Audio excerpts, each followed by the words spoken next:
All right, so we're going to start out here. We're going to look at some of these boat paintings here. These are what we're going to work from, these small compositions that I've created. And we'll have these on camera at all times with our palette. And then what we'll do is we'll show you how to divide up your paper in smaller sections like we have here. And so we'll be actually painting like for like, the same size for the same size when we're doing our paintings here, our compositions as we go through this. So we'll kind of concentrate on creating these 5 or 6 boat paintings next. As we go forward, we'll start out with 1, 2, 3, 4, and 5, and maybe we'll find another number 6 boat painting we can maybe create. And I'll show you how to divide up your paper. So we're going to assume that you'll purchase a 10 by 14 pad of watercolor paper. You could use like a sketchbook, a 10 by 14 watercolor paper sketchbook, or you can use the gummed pads. So many of you have worked with those. The gum pads are great. I use Fabriano Artistico gummed pads that are extra white. I think this is the cover here. So this is the cover you would look for. It's Artistico Extra White, 100% cotton, Fabriano paper, watercolor paper, and it's 300 gram, 140 pounds. And it's a 10 by 14 sheet of paper, and it's all gummed, and there's 20 sheets in this block. So these are called block watercolor blocks. And what they do is they actually have the on all 4 sides, the edges are gummed with like a glue, and all the pages are all glued together. And then as you use each piece of paper, you peel off each paper. When you're done painting, you peel off the next page, and then you have another fresh, clean sheet of paper as you work. So I just peeled off a white piece of paper, a nice clean sheet of paper right off this 10 by 14. Again, Artistico Extra White, 100% cotton. You can use any watercolor paper. 10 by 14 would work with this exercise that we're going to do, where I'm going to show you the measurements of how you can divide your paper into 6 sections like we have here for 6 paintings, 6 compositions. That's all really. All right, so let's start out here. I'll just remove the paintings for right now while we get started dividing up our paper. So I'll just set these aside. And then what we're going to do is really just use this as our gauge here of how we're going to divide up our paper. So again, if you have a 10 by 14 paper, you would divide it in half going vertically like this, 5 inches and 5 inches. And all you do is you take a Sharpie marker and you make a mark on your paper at 5 inches down or 5 inches up. You make a mark there. You do the same over here, 5 inches up, make a mark, or from the top of your paper down 5 inches. So you have 2 5-inch divisions right here. And then you just take a ruler and go across your paper. And you just put your ruler on both of the hash marks and you draw your line across, and that's your halfway point. And then to get your 3 divisions across the grid, 3 divisions across on the top, is simple. It's either 4 5/8 inch for each block going this way. So 4 5/8, 4 5/8, approximately 4 5/8. That gives you 3 blocks, equal divisions. Or you can use, if you want to use centimeters, you can just do 12 centimeters, 12 centimeters, 12 centimeters. And then you'll have your 3 boxes this way. So you just, you would go over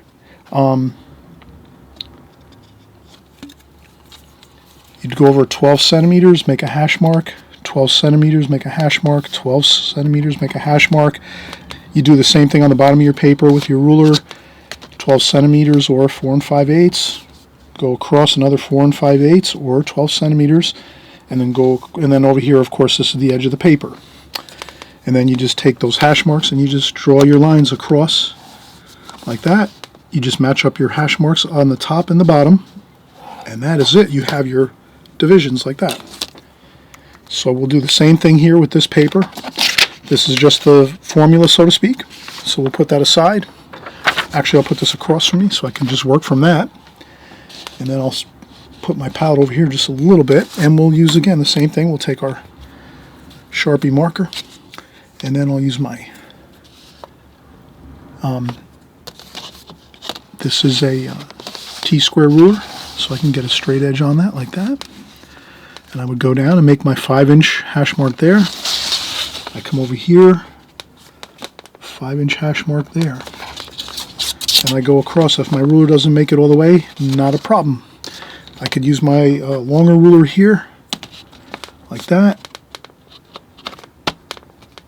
Maybe I'll use a more thicker Sharpie marker, so I'll use the medium point Sharpie marker here, and just go across like this. And now we have the page divided in half. Then we'll take our ruler again, and we'll go either 4 5/8 inches, or we could also use centimeters. Maybe my ruler has both the metric and the standard, American Standard measuring. So maybe here I'll do the 12 centimeters, and then 24. Or if I go this way and spin my ruler this way, 12. And I do the same thing down here. 12 centimeters this way, or 4 5/8 inches. 4 5/8 inches here. Take our ruler, line up both of the hash marks, and then we do the same thing here. We line up both of these hash marks like this.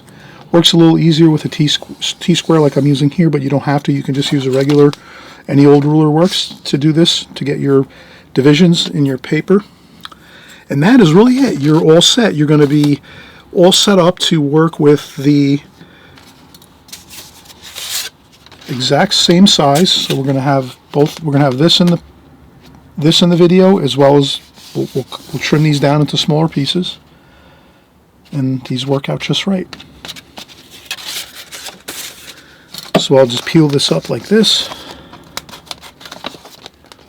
I'll peel the tape up. I like to tape my watercolor paper so it's nice and, secure to my working board. I just have a piece of construction paper on top of the working board for use so that it looks kind of pleasant looking, a nice backdrop. So then now that we have this, we can trim this. So I just use scissors and just trim this into the smaller divisions. And you could actually leave this one just like this and keep this as your kind of like your template, so that the next time you would be working with another sheet of paper, you keep one like this and you just leave it just like this, and you maybe write across a template, or you put a little piece of tape on it, so this way you could paint on it eventually if you want to. But you would just take your next sheet of paper like this and then just put your template up like that, and then you would do your next. And then this way you don't have to measure anymore. You can just use this as your template like that. Move paper up, make sure it's aligned correctly with the pad underneath it, and then you have another 2 hash marks here. Then you take your same sheet of paper, just the same size, same pad, and you can just slide it that way a little bit. Make sure it's lined up top and bottom. Put a hash mark there. Slide it this way, make sure it's lined up. And then you'd repeat the process with the ruler, and that's all. You have everything already lined up. You just line up your hash marks like that and draw your lines, and you're all set. So I'll put this across from me, and we'll continue just to trim these down to the smaller sizes.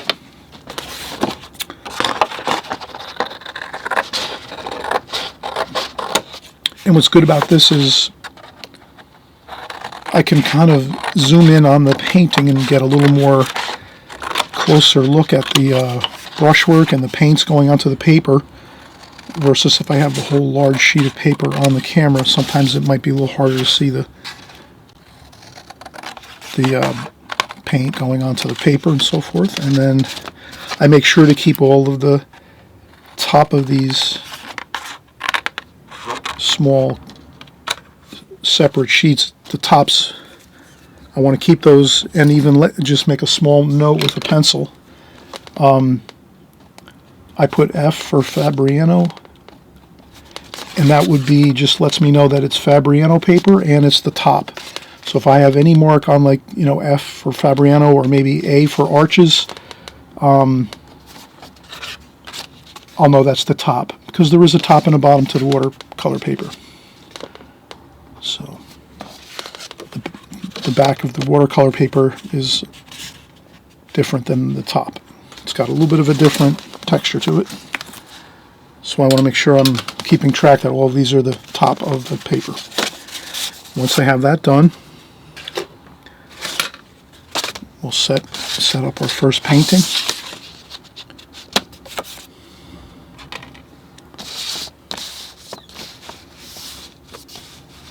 Something like this, and I'll slide this over. So what we'll do is we'll kind of get this in the right spot that we want. We might do it maybe a little differently. Maybe we'll do this.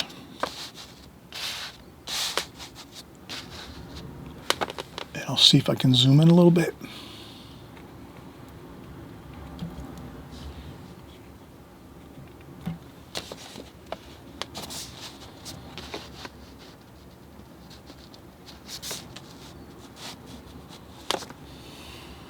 All right, that's about where we're going to have it. So what I'll do now is I'm going to take a quick break, and I'm just going to tape everything down. I'm going to tape my palette down so it doesn't move around and slide around, as well as my paper. Once I get that done, I'll put the camera back on again, and we'll get started. We'll do our drawing on the first composition here. So I'll be back in just a minute after we tape everything down. All right, we're all set up. And we have our reference painting right here. So let's just kind of do the same thing here. We could make our border around with our pencil like this. Like this, just like the, we're going to copy the same kind of feel for this one. And then we're looking at this and kind of noticing well, the water, the distant water horizon line is about a little bit below halfway. Maybe the distant mountains are about halfway on the sheet of paper. Between the top and the bottom, about halfway are those mountains. So if we go halfway here and just make a little pencil dot for ourselves, just to know that's about where the mountains are, we can just kind of go across with a very light pencil sketch, just like that. Right now, we're looking to maybe see if we can locate the bottom of the boats here, which is about a quarter of the way up. So we're going to go about a quarter of the way up, and then maybe a little more than a quarter of the way up, maybe about a third. So maybe halfway are the mountains, and then if we were to say this is about a little bit above the quarter mark. So if this is a quarter hash mark here, and this is a quarter hash mark here, so we have 1/4, 2/4, 3/4, 4/4. Same thing with like cooking, quarter cups, half cups, so forth. So here the quarter cup is, about a quarter of the way up. Here is about where the bottom of the boats are. So let's do that. Let's sort of just make that mental note, about a quarter of the way, and then we'll look in and we'll just see that the boats are sort of centered in the picture frame here. So we'll just start over here with this one, and this boat seems to be a little smaller. This one's a little larger. So I'll just start with this one here, and I'll just notice the angle on the bow of the boat. It's like, a little bit of an angle. So if this is plumb or vertical, it's just a little bit like this. So that's a little bit of an angle like this. So we wouldn't want to go too much of an angle like this. We want to kind of keep it, if we're looking at a watch dial, maybe 11 o'clock. So if this is noon, this might be 11. So if we think of a watch dial, it's about 11 o'clock on the watch dial there for this angle. And then we just come down here with a line like this, and then we make the stern of the boat here. And then we have the reflection underneath it. We just put that, note that on the paper too. And then next to this boat, we have the next boat here. And this is the stern of this boat, and then this boat, a little larger. And it comes across here. And then again, we have the same kind of thing. Just a little bit of the reflection of the boat in the water. And we see that there's a reflection too of the sails. So we'll just make a note of that with a very light, tiny bit of pencil sketch, just to remind ourselves to think about that reflection of the sails in the water when we start painting. So you're making like little notes for yourself. So you only would see them. They're only very, very super light sketches. And then once you get used to painting and drawing a lot in watercolor, you won't always have to put those little sketch notes on your paper, because you'll maybe before you're starting, you're going to just be mentally thinking of it and saying, oh yeah, I'm going to paint this. I'm going to put reflections under the boats. But those will be darker reflections in the water. And then I'm going to make sure I put my reflections of my sails, mirror that down into the water too. But right now, if we're just starting out, we just have to maybe remind ourselves a little bit more. Not a big deal. That's kind of how watercolor works. We work until things are committed to memory. Pretty much, you want to have everything as much as possible committed to memory eventually, but it does take years to do that, so don't let anyone kid you. Alright, so now we're going to get our sails. So we notice this one here starts about halfway on the boat, middle of the boat, and then it comes up like this. And then it comes up like this, like that. And then this one over here goes in a little bit on the boat, so it's not quite to the stern of the boat. It comes in a little bit, and it starts there. And it's a little bit taller, this one, the sail here.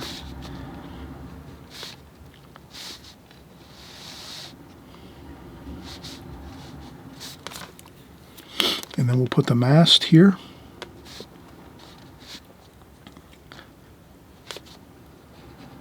Like that.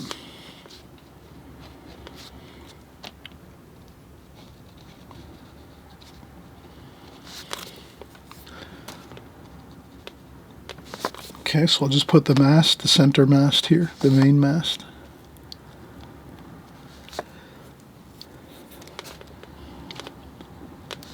Like that. And that is pretty good. I think that's the sketch. That's all we have to worry about. You could also use a kneaded eraser. And well, I just mentioned all my art supplies are down below in the comment section below. So they're all links to the Amazon. I buy all my art supplies on Amazon. So you can see all the supplies that I use, my pencils, pens, paints, papers, brushes, erasers, water containers, all that. Like I have a rubberized water container here. We'll have fresh, clean water in there, and that's just sitting over to my right. And, you know, this is, kneaded erasers are great because they don't create any crumbs. So I can now erase the mountain line that I created for the mountain going across. I can erase that out of where the sails are. I want to leave those sails white paper. And if you could imagine, since we're going to leave this white, you could always put a very light W in the area that you want to keep white paper. So if you want to leave your sails for the most part white paper, maybe you'll put a tiny bit of a shadow somewhere in there possibly, but if you want to leave your sails white like we have here in this painting, you might just put a W there just to remember, to remind yourself when you're going in and painting that you're keeping these white paper, the two sails. And then also maybe under here in the water you'll put a W and a W just to remember to leave white paper too here for the reflections of the sails in the water. And this happens to be a tranquil day on the water, so there's not much choppiness to the water. It's going to be kind of a nice still day on the water, so we'll see lots of these reflections. And I think what we'll do is we'll get started painting in just a second. I'm going to take a quick break, and then we'll mix up some colors that we're going to use here. We'll look at this, figure out our color scheme from here, and we'll also talk about how some of the time when you're painting watercolor, you really don't even need water.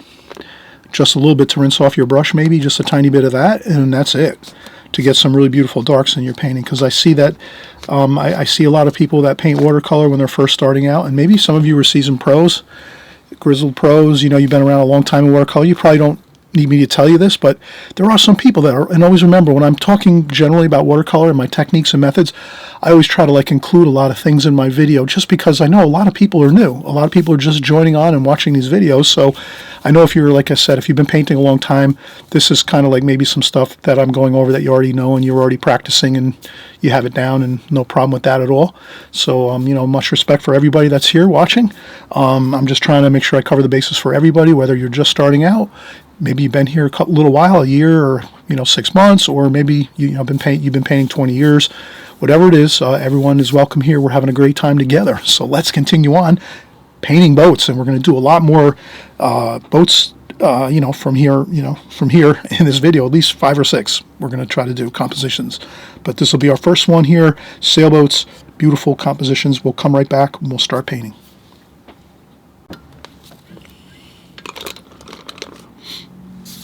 All right, so we'll have our bucket here of water, our container, and I'll have a tissue on hand here to take a little bit of water off. So one of my main things I like to do is just when I rinse off my brush, the first thing I do, I tap off a little bit of water on a tissue or a paper towel, or you could leave a sponge, a small sponge next to your water container. Usually I keep my water container over to the right here. And for this painting, we're going to start out with just a damp brush, no water, and just go right in and get our colors. So we're going to use burnt sienna here. So I'll put a little bit of burnt sienna on my palette, some burnt umber here, then maybe a little bit of French ultramarine blue,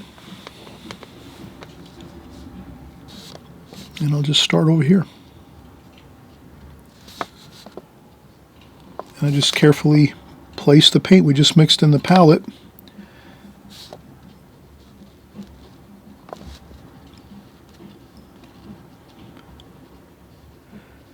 to get our boat there, and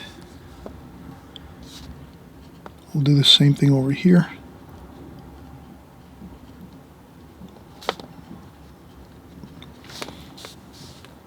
Maybe a little bit of green.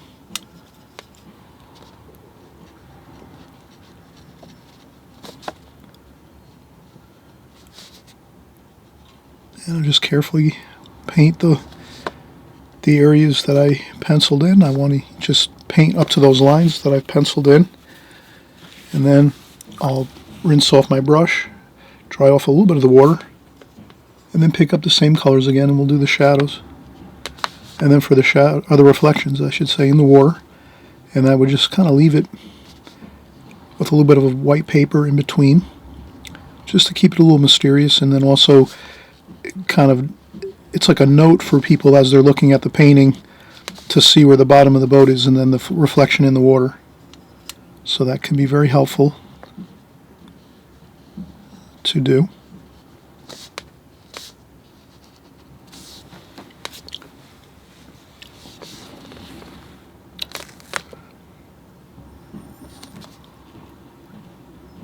And the bottom of the masts here.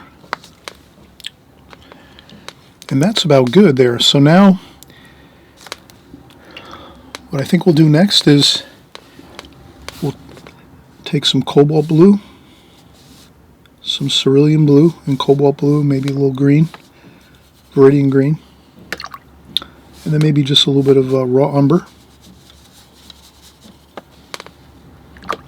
So we have warm and cool, raw umber, and then our cooler colors, the cobalt blue, cerulean blue, and a little bit of the viridian green.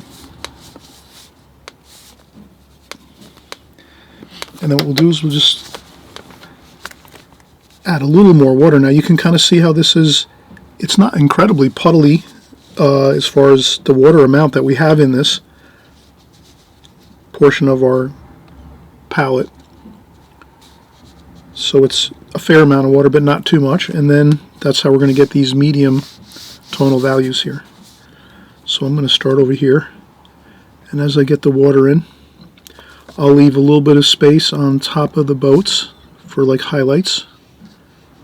So you'll see that I did leave a little bit of light on top of the boat there. Doesn't have to be perfect across the whole boat, but And then I take that blue and just carefully make some notes, almost like notes on the paper, just some of water, like that.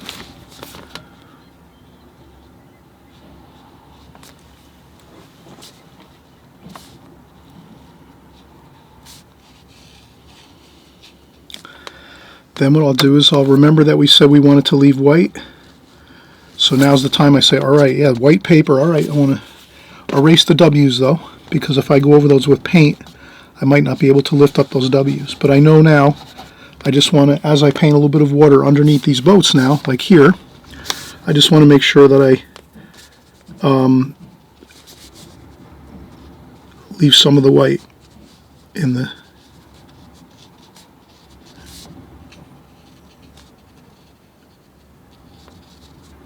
like that.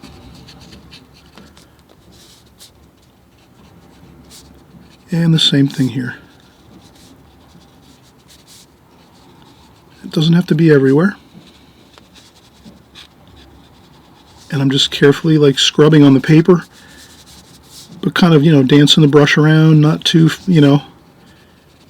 let's have some, movement to our brush strokes and like that carefree kind of fun movement.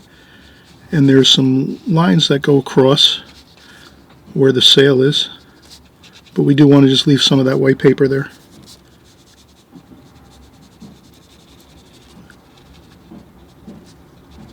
Like that.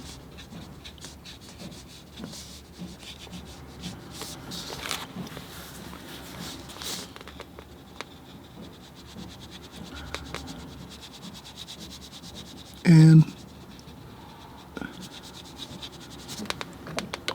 a little bit of damp brush here, just to add a little bit of water. And that's good. And again, we're just practicing this composition here, getting in the colors. Maybe there's some blue in the background here. And this is more of a greenish blue back here in the mountains, in the hills. And we just remember to paint, around the sails. We don't want to paint over the sails. That's really important now at this point.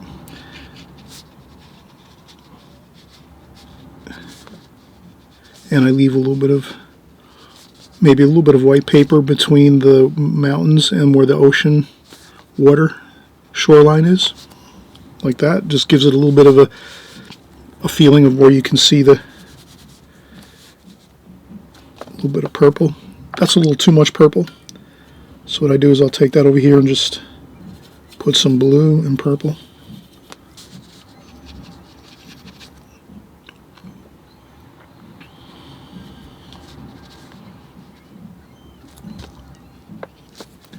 And I just make sure I don't paint over my sail.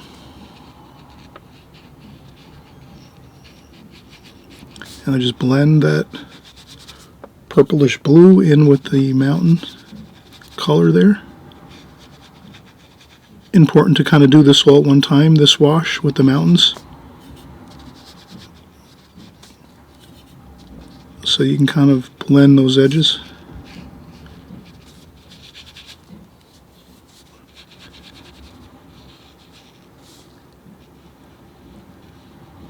And again, painting right up to the sail.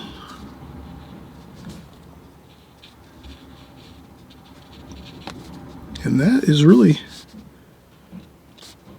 that's it. And then of course we could add a little bit of sky wash. So to add some sky wash, we can just come over here, cerulean blue.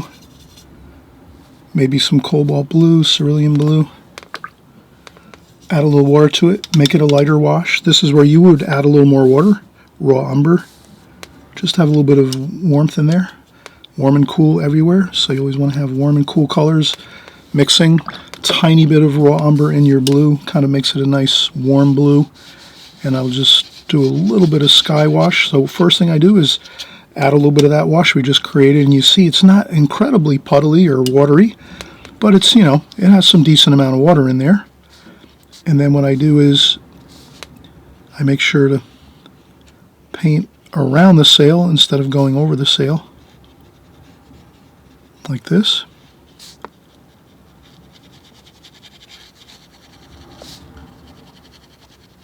Like that. Then I rinse off the brush, take off a little bit of water on my tissue, and then just use a damp brush to kind of blend in that wash we just put on there. And again, a little more water, dry off a little bit of the water on a paper towel or tissue, and we just kind of blend in that sky wash up top with a little bit of the water. And then we could add a little touch of orange along the tops of the mountains with some damp brush, a little bit of water in there, and we kind of meet up with the blue sky with a little bit of the orange, just a tiny bit of orange. That denotes the warmth of the sky as it gets closer to the ground level. You'll always see that little bit of kind of orangey glow in the atmosphere when it gets close to the mountains and the grass and the hills. And that's what we do here. We add that little bit of warm color there along there. And that is it. We have completed this composition. I hope you enjoyed it. We're going to be moving on to our next. I will just lift up a little bit of those W's on the sails. But if anything, always remember, if you're going to do any erasing, let your painting dry 100% before you do any erasing, because many times I've tried to erase while the paper was still damp, and I smudged my paper with the eraser, and that can be really a problem. Here it seems like it's kind of, for me, right now, I'm breaking my own rules. Like I said, I usually always wait for my painting to dry 100% before I would go in and use my eraser. So I broke the rules a little bit here, but let's always use that that method of just always waiting till the very, very end when everything is completely 100% dry, you're painting, then you can go back in and do a little erasing of pencil lines if you want to. And here we could also put a couple figures. We didn't put any figures in here. So right now it looks like that it is pretty dry. So maybe we can take some yellow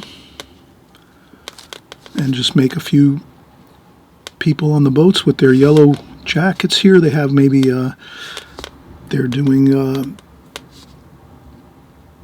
they're working on the boat while the it's a little bit maybe rainy and drizzly, who knows.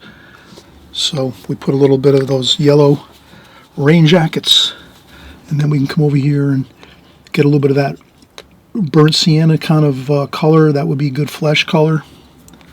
And we can put just some heads on our figures here.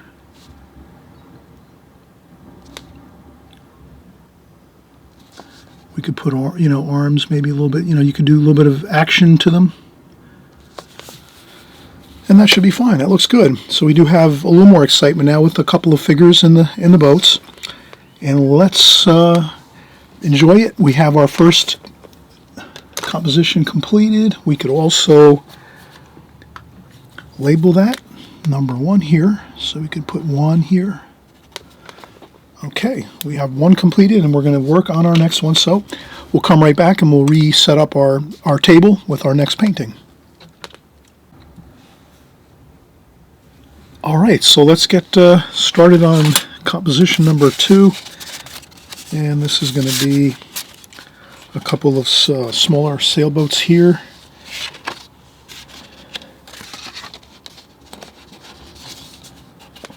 I'll just tape these down.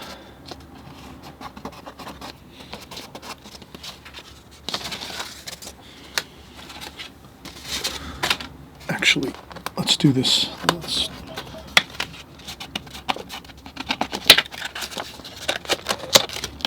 We'll put this one over here.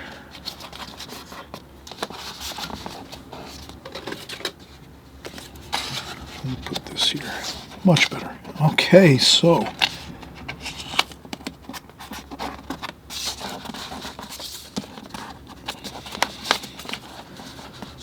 these are more like maybe distant boats that you might have in a painting, let's say.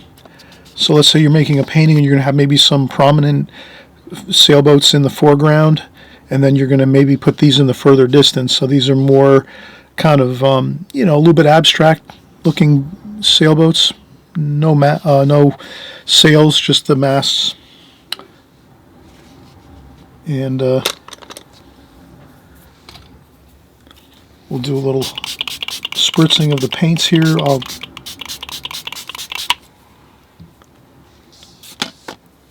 take some paper towel, just I'll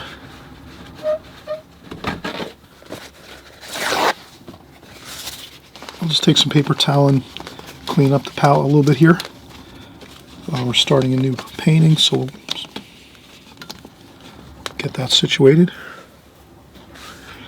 And then we're going to pencil in our boats here, do a nice contour drawing. So what I'll notice right away is about halfway is the distant hills. So that's about halfway up, and then halfway up to the top. So we'll take about a halfway point here, make a hash mark, and then we could draw this by hand across here. If we want to get a little more accurate, we could take a ruler and just make some marks on the hash marks on the paper further. So this is 3 inches up from the bottom. Come over here, we do 3 inches there, make a hash mark, and then maybe we just make a light pencil line. Only you can see it at home where you're painting. You just want to make a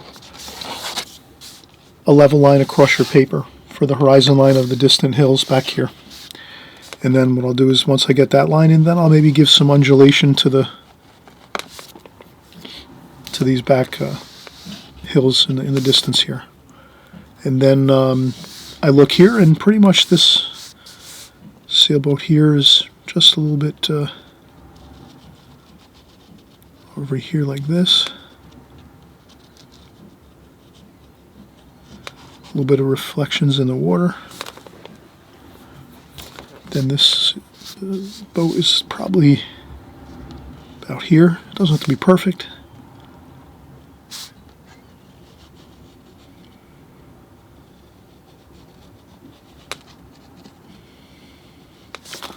Like that. And a little bit of shadowing, or we would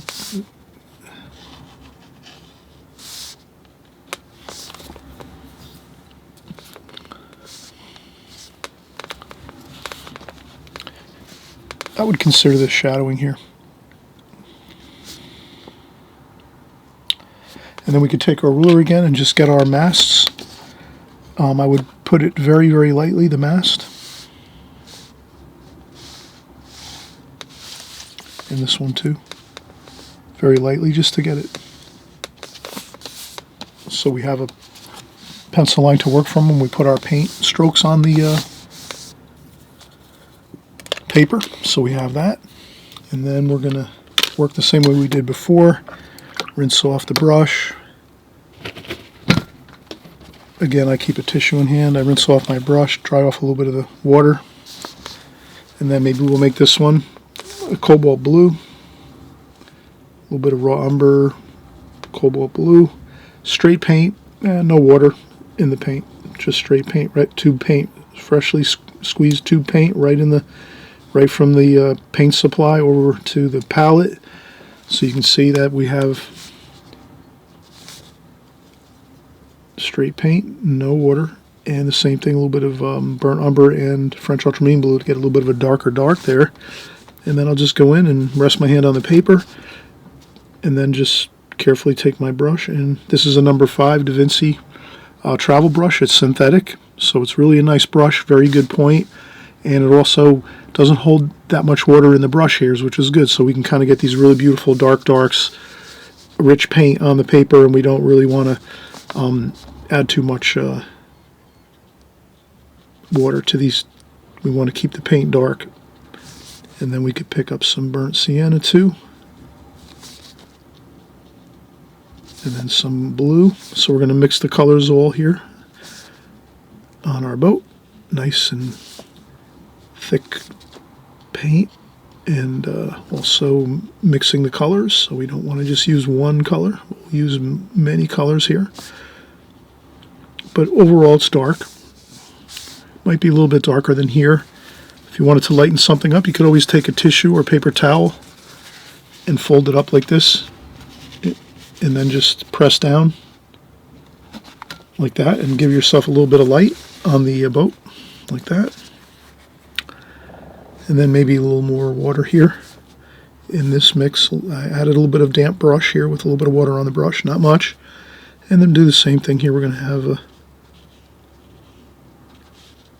reflection in the water.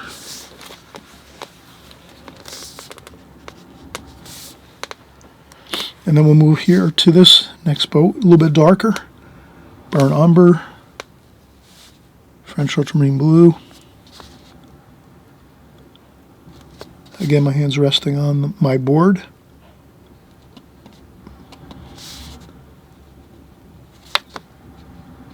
A little bit darker at the base of the boat here. Rinse off the brush, dry off a little bit of the water.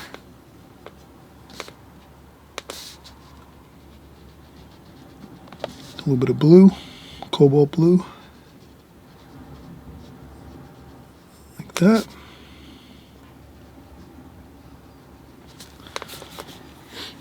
And the same thing, maybe rinse off the brush again, pick up a little bit of a lighter tone here. Again, I leave a little bit of the white highlight underneath the boat, just to give us a little feeling of the bottom of the boat separated from the shadow.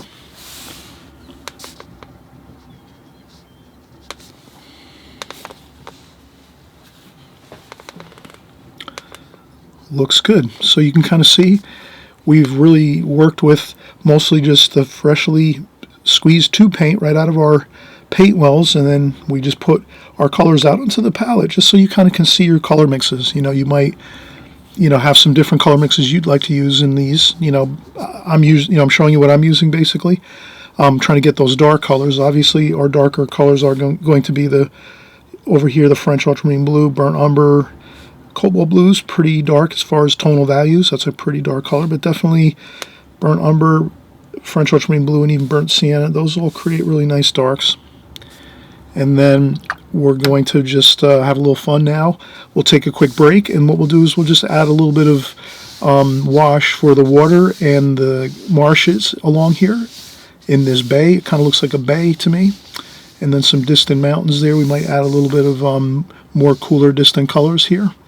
So we'll come back in just a minute and we'll finish up. We're just, again, doing some compositions, not finished paintings here. These are compositions, so have fun with them, enjoy the process, you know, experiment with some different colors. Maybe you're going to do these 2-3 times to really get, you know, your practice up on your boats. If you haven't done a lot of work with boats before, you should be able to really make a lot of headway with your boat painting, drawing and painting, after we're doing these like 5 or 6 exercises. And if you do them 2 or 3 times, that means you'll have practiced boats, you know, 6, 12, 18, 20 times. You'll have gone through some boat paintings, and that'll give you some real good solid knowledge and know-how as you go forward, and you'll have that kind of like in your memory banks, and the next time you go to do boats, it'll be a lot easier. You'll kind of feel like you have some of that knowledge of doing them before, and you'll feel comfortable doing them. I think that's one of the things with watercolor and art in general.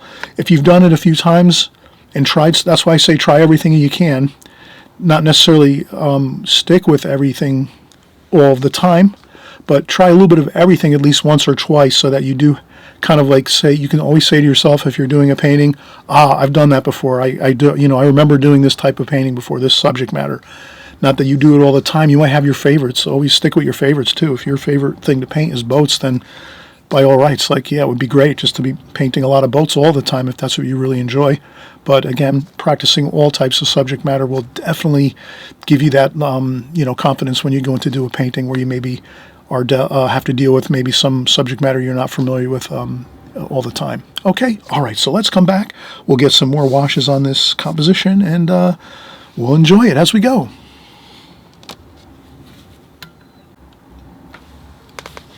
All right, so let's continue on here, and maybe we'll spritz the palette a little bit.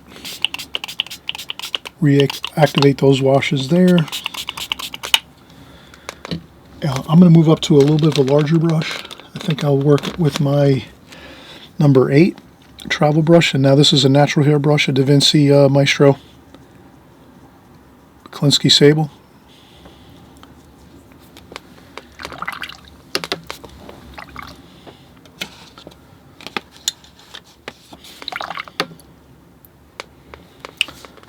So I'm going to use these colors again.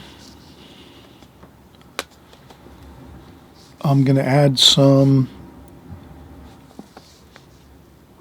to that blue, a little bit of yellow.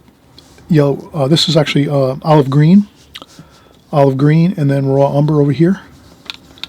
So that gives us like that sandy, earthy kind of look with some greens for the grasses and things like that along the bay here, where we have the water and the grasses and marshes and things. And we'll do a little tiny bit of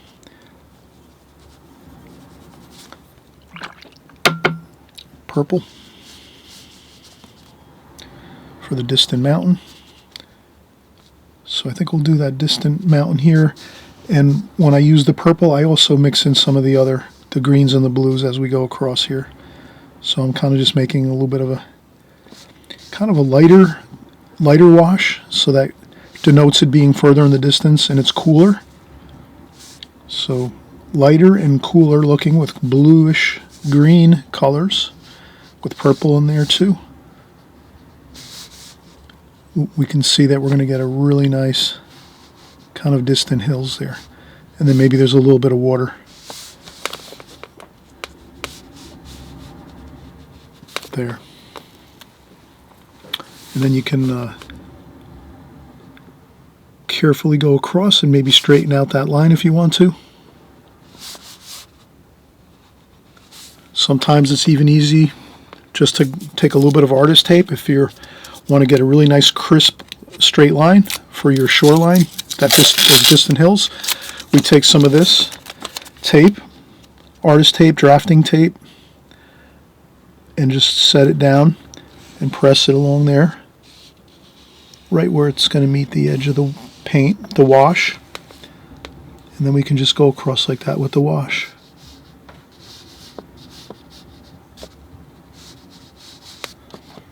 And then once you do that, you can lift up and then you have a really nice crisp edge there. And then you could just take that edge if you want to and rinse off the brush, dry off some of the water so that you just have like basically a very dry kind of damp brush. And then you could just maybe make a little bit of a variation in that line so that it's not so incredibly precise. That might look a little more realistic in real life. I don't think we would see a really like super fine line like that across the shoreline over there. And then of course let's get some greens and blues here.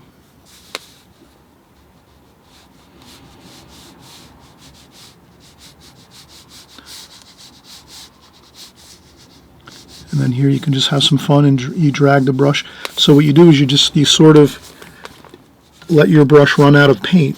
So you keep using your brush and let the paint run out, and then you start to get those nice broken edges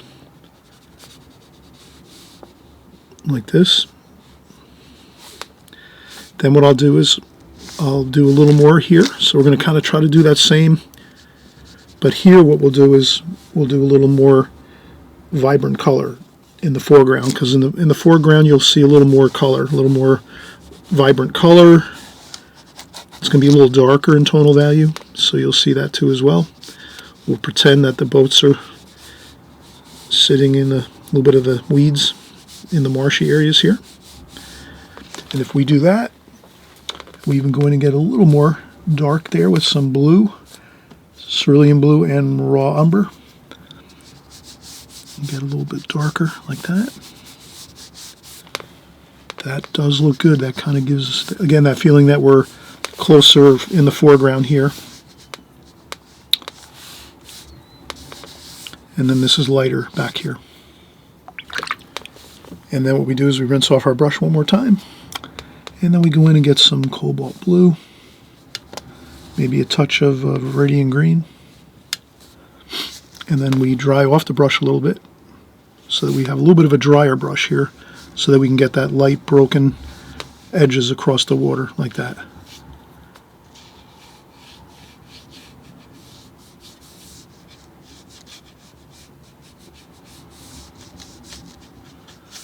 And be very, very careful if you do go over the sailboat there. You don't want to go over that sailboat too many times. You can actually drag your brush across it really carefully and quickly, very lightly, but you can only do it one time, because if you go back again and again, it'll start to smudge all of that boat paint that you did put on there. So that's the only thing when you want to do something like paint over another bit of your painting that you've already have and it's already dry.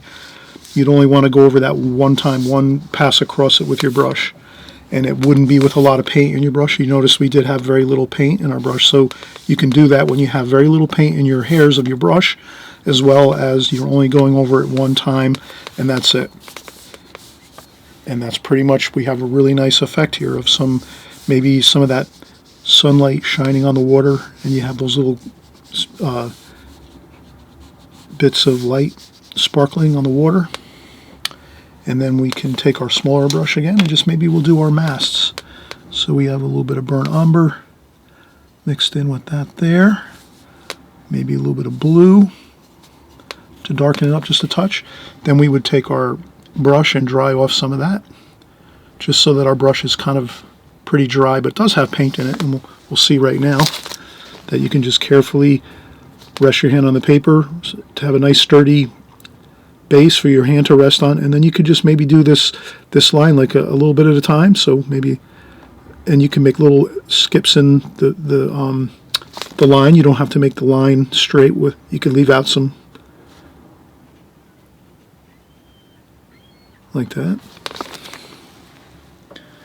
and then you have to be careful not to lean into this paint we just did. So you might let that dry a little while, and then you can come back over here and do the same thing over here. I'm just going to work over the top of it, making sure I don't lean into my mast I just did here. And I'll do the same thing. I'll just start up here carefully. Maybe I'll skip a little bit there, like that.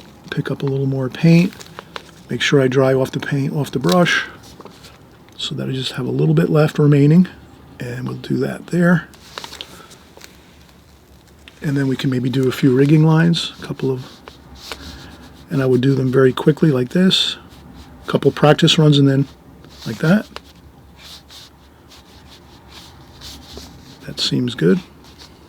Maybe another here, a couple practice runs, and then just do one like that. And that is it. That looks really fantastic. So good, good, good. I'm glad you're having fun and getting a hang of this. And we are going to move on to our next. Before we do that, we could just maybe add a little bit of maybe some blue and green here. Just a little bit. Dry off a little bit on there. And maybe just maybe a few little bits there on the distant shoreline, so that distant shoreline isn't all like one white highlight going all the way across. We maybe make a little bit of variation there.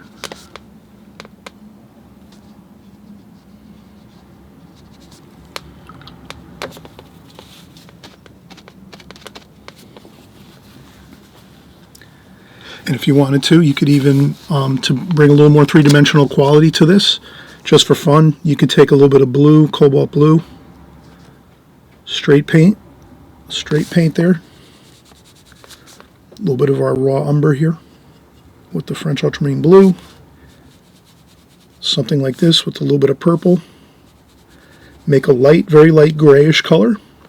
Then we dry off that on a paper towel or tissue, and then we can make a small boat over here.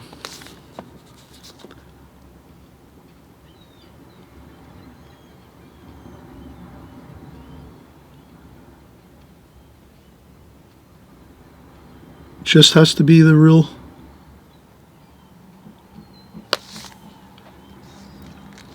somewhat of, the shape of the boat. And then we do like that. And that really brings a lot of three-dimensional quality into a painting by just adding layers of distance into your painting. So now this explains how far away this area is in the painting right now.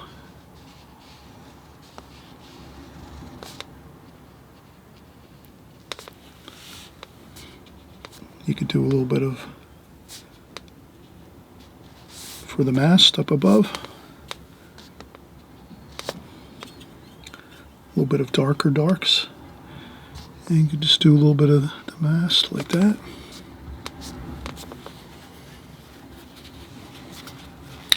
All right, let's get started on another. We'll just label this one. This will be our second. And we'll move on to our third next. So we'll take a quick break. And if you want to, we could just add a little bit of sky wash. I'm just going to do this. I'm going to take my brush. I'm going to just, let me do this. Let me empty my, you see how my bucket, my container of water here is a little murky looking. So if you're going to do some sky washes so whenever you're going to do some sky washes, just remember, best to start out with fresh, clean water. So I empty that out, and I fill up with some crystal clear water, like this. So now it's perfectly crystal clear. I hope that shows through on the camera. Then we'll just take our brush, get some of that clear water on the brush, and then just take your brush and go across the painting with that fresh, clean water, and then just do some parallel lines across the paper with the wet brush, the crystal clear water.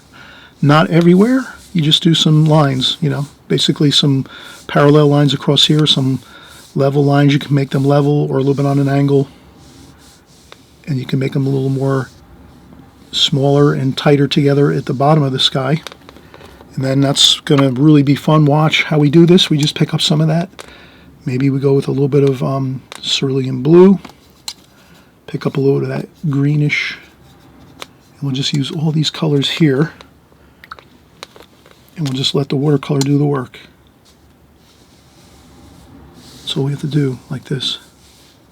Put some of the watercolor across there like that. And just a little bit of blue, more blue up here, darker blue up here. And you get those beautiful watercolor skies like that. And then they get a little bit lighter toward the bottom, and even a little tiny bit of orange. A little bit of orange at the bottom of that sky is going to really do wonders, but it's only a little bit. You see how I've mixed it mostly water? And then we just do that.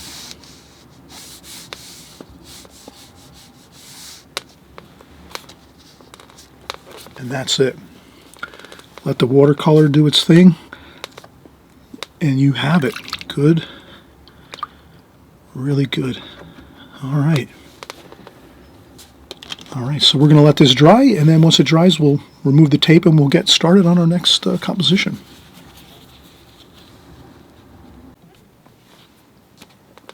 All right, so we're going to be setting up for our third boat composition. So we'll move along here, and we'll put down our third here in our spot here. There we go, 3. Oh, again, we did the same thing. See, I created a new process here, and it takes me a while to get used to it. There we go. That's better. And then we will go here with this.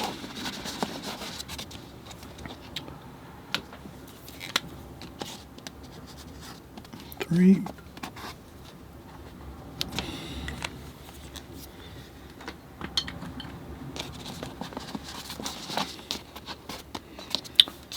All right, and then this is a larger fishing vessel here, fishing boat, sailboat, and then a smaller sailboat over here and a rowboat over here. So kind of 3 boats. And we might just go with a more simple background. Maybe we won't get into so much clouds and mountains in the background. We'll see what happens. Maybe we'll put some of that in there. So first thing, we'll get our mechanical pencil. This is again the number 0.7. This is a Pentel. The model is a 120 A3DX, 0.7 millimeter Pentel. And you can tell they come in the blue color, and then if you want a little bit of a heavier point for larger paintings, you can use the gold. That's 0.9 millimeter. And I have one somewhere. And so we'll get started here. So this is going to be 1/4 of the way up is the top of the boat here. Halfway, 3/4 top. So we're just going to look at our space divisions. And this boat's obviously kind of hugging this side over here, the left side of the painting.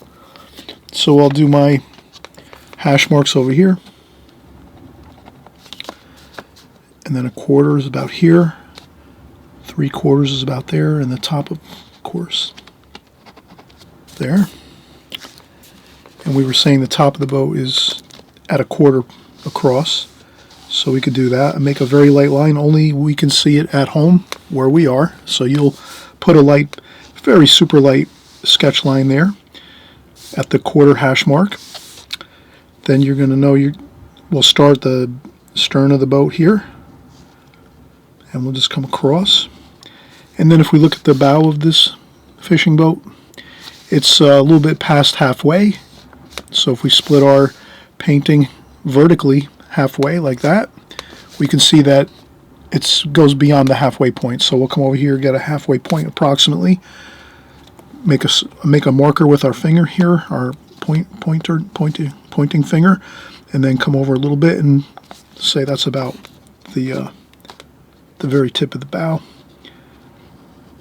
like this, and then we'll come across. So basically we're just contour drawing the boat, starting in one location and then just following along, constantly referring back and forth to our drawing. So I'm just constantly looking back and forth at my drawing here, and then I'm going to start to look at other items and say, well, where am I going to make that main mast here? Is about here, about 1/4 of the way across the whole entire boat. 1/4 of the way is about where the mast is, the main mast. So I'll put a hash mark there, and yeah, that should be fine. So then I'll take a pencil line. If you can always use a ruler at this point if you want to get a really straight mast, you can do that. And then our mast goes up almost to the top of the painting, about a 1/2 inch below the top of this painting. 1/2 inch down is the top of the mast, like that. And we have another mast over here.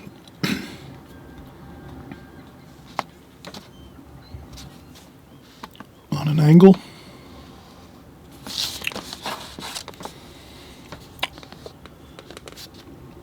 Then we're going to have some rigging lines, just lightly I do with my pencil, and then the sails are wrapped over here.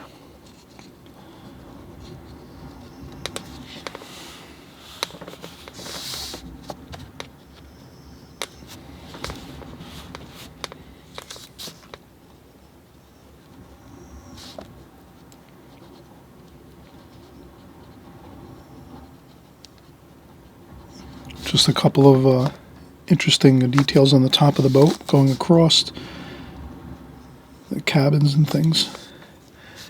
And then here in the distance, I'm going to leave this out. This was another distant boat over here. I think maybe we will put something in over there in the distance, but maybe something smaller. Well, maybe we'll just stick with this. Let's stick with what we have here. So I'm just seeing the bow of this fishing vessel over here, but it's in the far distance actually. And the mast is about that high.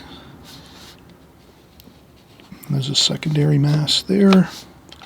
Some rigging lines. So that's going to be in the distance though, very, very light. And then over here, we're going to have our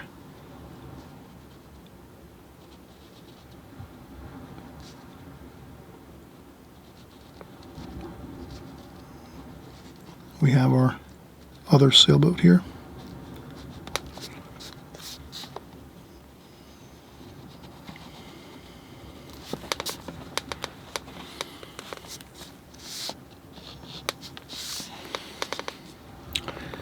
And then we have a rowboat over here too. So I'm just going to do the shape that I see here.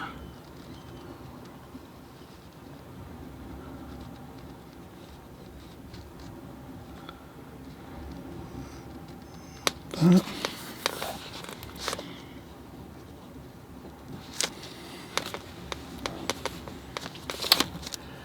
And then if we start to see some three-dimensional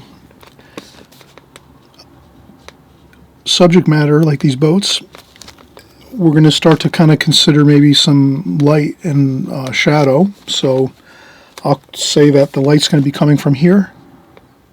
So I'll make a small light insignia over here, thinking that the light's coming from this direction across. So we'll put some shadows over here, same as here. Just gives us a little bit of help to kind of define where our shadows are going to be and where the light is going to be striking on these two boats. And I think at this point we're pretty good. Maybe we'll get the distant shoreline over here.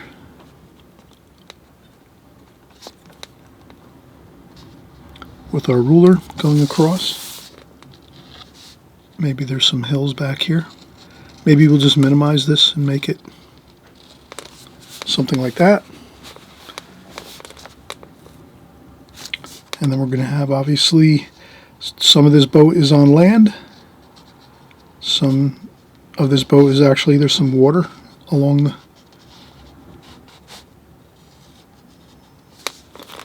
And if I maybe pencil in too much land, I just use my kneaded eraser. I'll do that.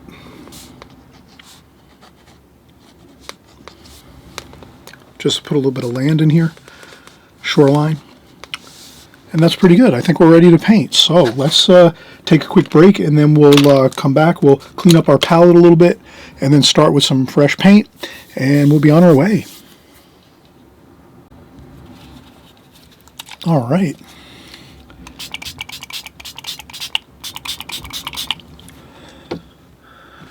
Just going to clean up the palette quick here. A little bit of paper towel.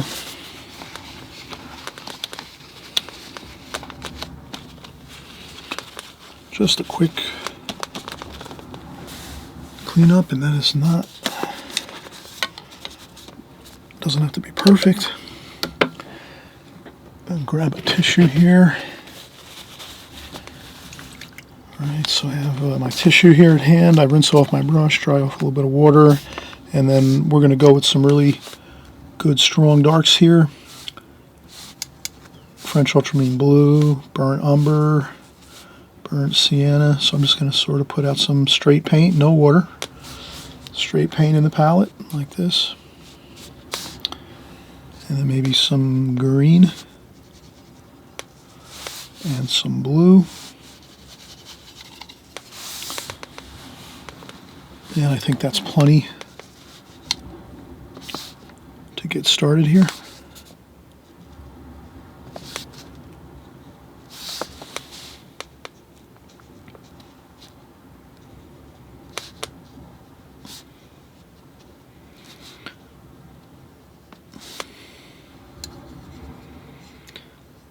Some more fresh squeezed tube paint, damp brush.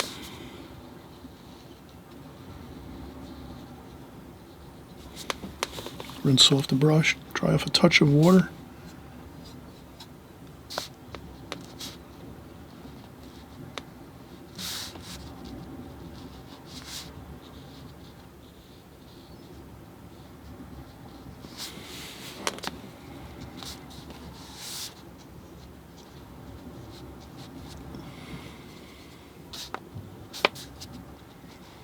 I'll go back in and just add a little more dark there.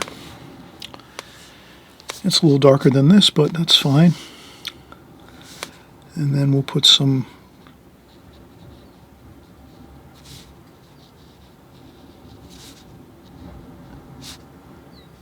we're going to mirror this down into the water, the boat, reflection. Maybe I'll pick up a little bit of Viridian green.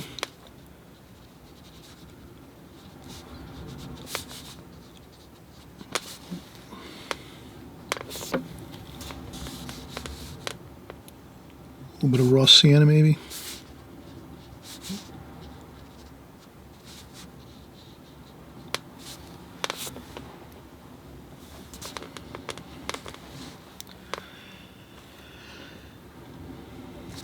Then we'll go up here for the sail. And again, you'll see that I'm not really using a lot of water at all. I'm just actually using the straight paint. Some of it has a little bit of water in it, but not much. That's how we get these really nice dark tonal values, the rich dark colors. And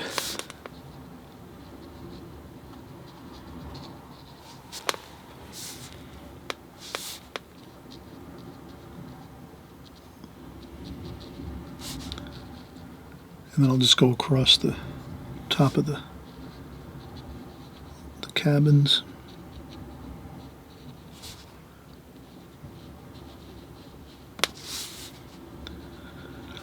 And I try to leave a little rim of light across the boat.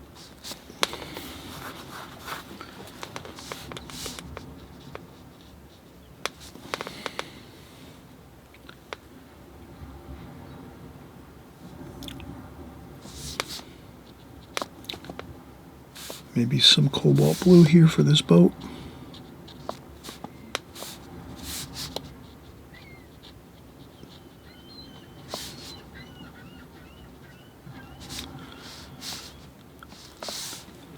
Then I realize I meant to leave that white, so if anything I can just maybe make it lighter by just taking my tissue and quick blotting that up and making that a little bit lighter, and then I can go over here with a little bit of a darker color, a darker tonal value, like a darker blue.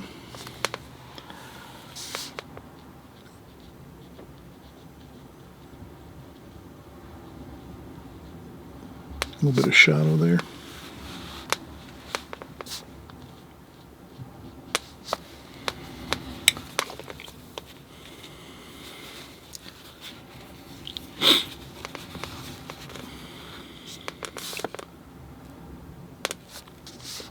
And we'll put that light yellow across here.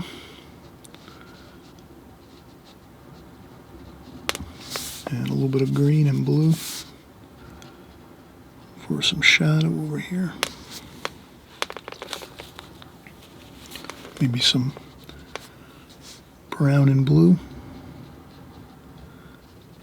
Like a gray color. A little bit of a shadow there. Reflection.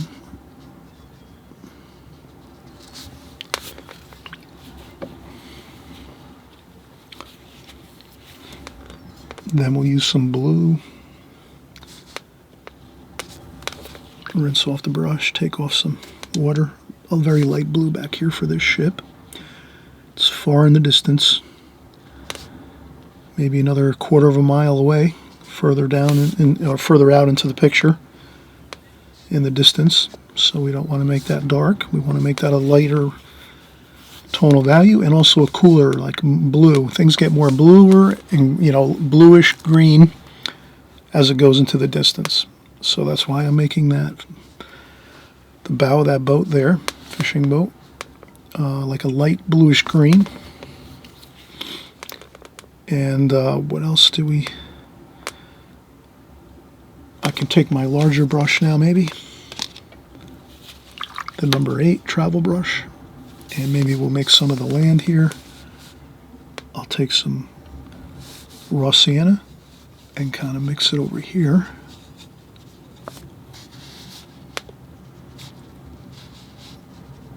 And just kind of a little bit of olive green up here, maybe.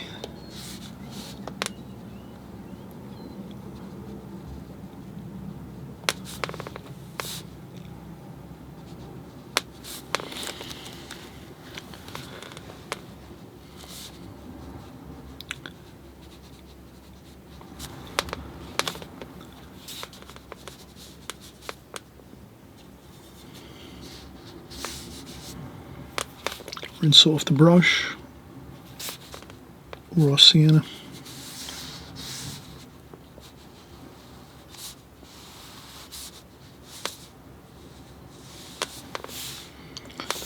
Then I would go in and get some blue and green, and maybe just get some water.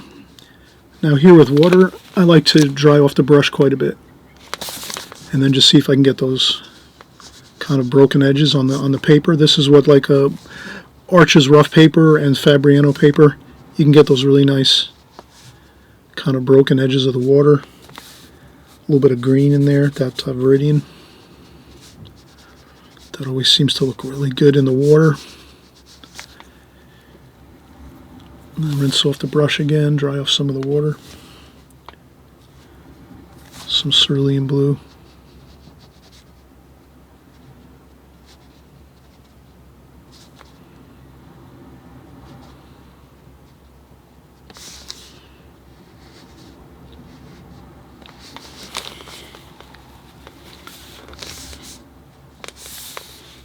Maybe some French ultramarine blue.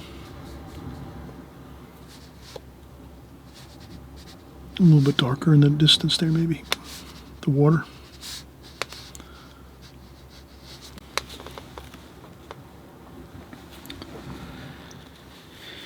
And then maybe I'll do some of those mountains. Cerulean blue. A little bit of green.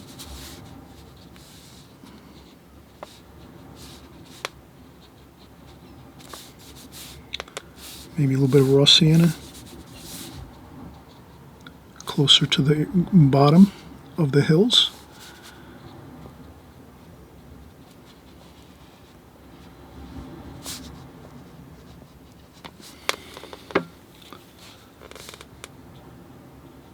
And the top is more blue, cooler in the distance.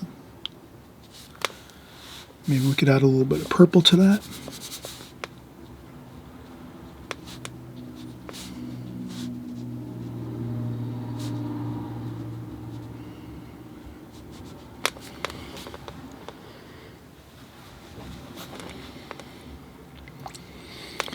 And then I think we'll do the same thing again. We'll empty our water. Get fresh, clean water.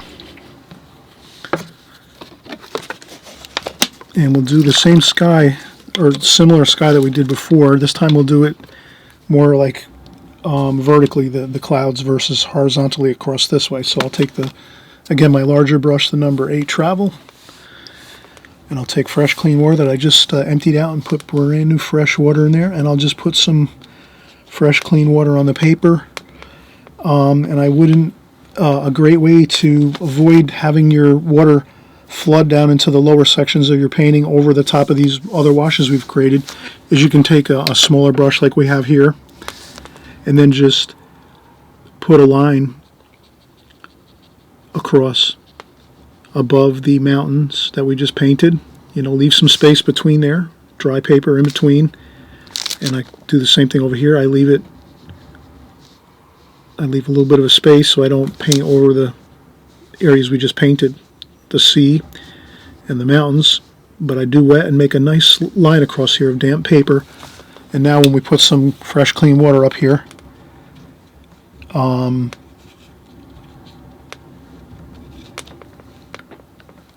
it really will work out nicely. Now we'll come in and, well, why not make a nice grayish sky here? With some blue as well. We'll make some of that grayish color. And then maybe some cerulean too would be nice. And just let the water do the work. If you just kind of gently place leave some white areas. Then you can rinse off the brush, dry off some of the water off the brush so you just have a damp brush, and then you can kind of just blend some areas. I think usually just doing it really like lightly, just tapping almost and kind of dancing the brush around on the paper, that really does tend to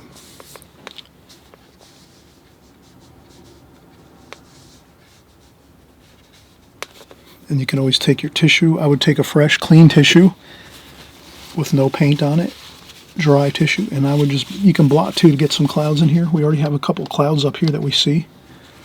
You can almost just put a couple more clouds in here. Just tap some.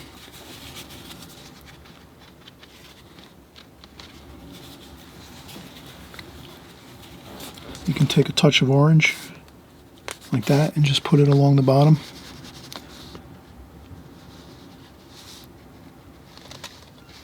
Blend it up in the sky a little bit. Again, just a little bit of orange, not much at all. And then blend it up. And this process right here has to be all done really fast at one time. So you have to be blending all your washes right here at one time really quickly. And you know, it's one of those things where watercolor, it sort of dries fast. So if we don't get this whole thing done in one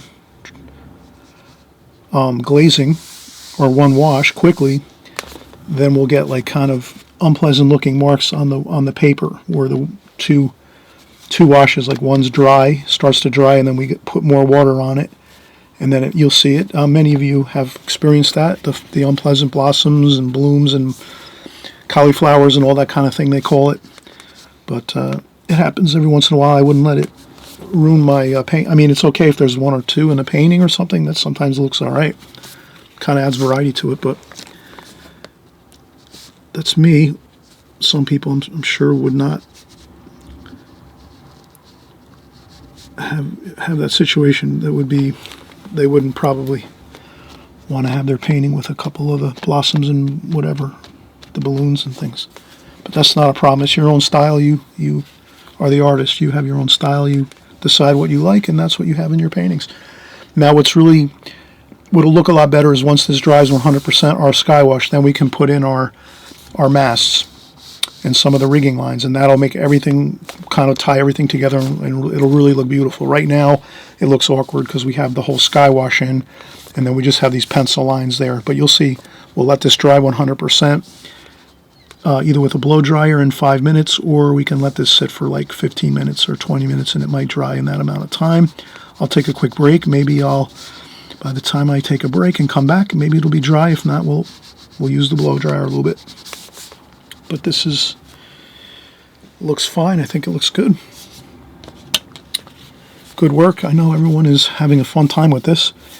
We're kind of repeating a lot of the same processes over and over again, which is really good. It kind of like locks it into our minds if we're doing the same sort of process, like for 4 or 5 or 6 different compositions. If we just keep doing the same repeating patterns, that just kind of locks it into our minds, and it'll just be like part of our process that we sort of will default to when we're painting.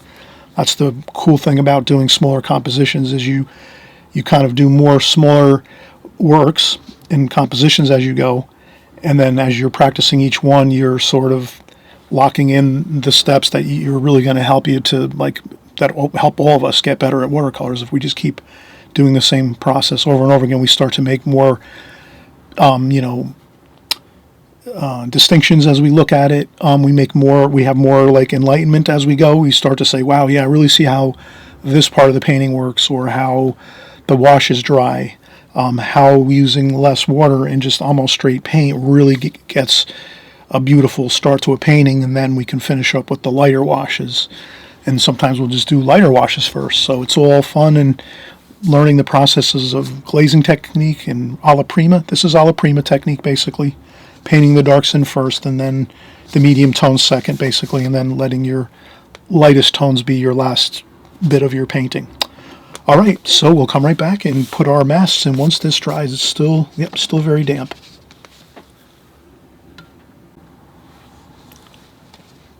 Okay.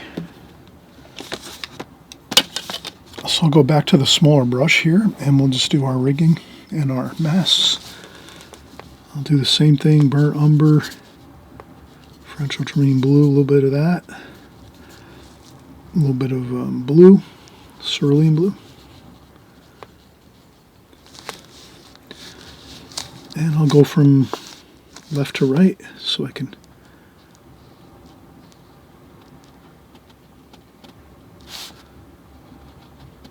And I'll make it a little thicker as it goes down here.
This one I'll go a little more blue,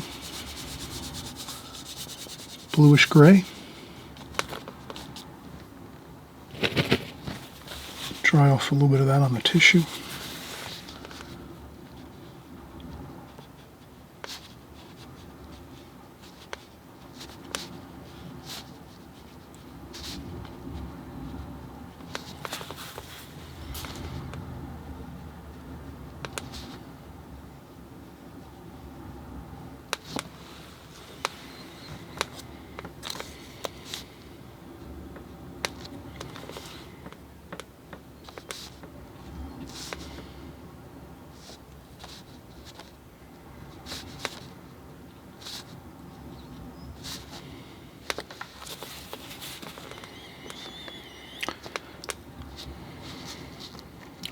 All right, maybe I'll make a few figures.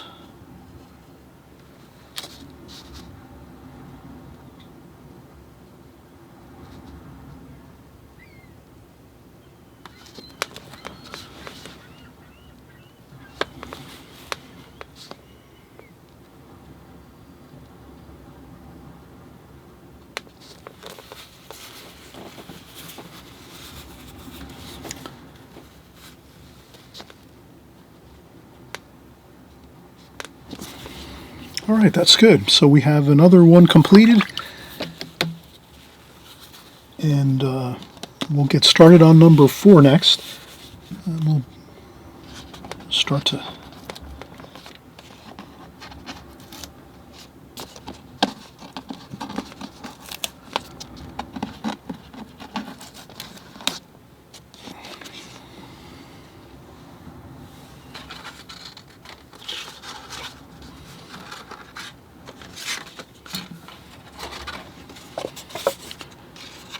this will be our number 4. Again, we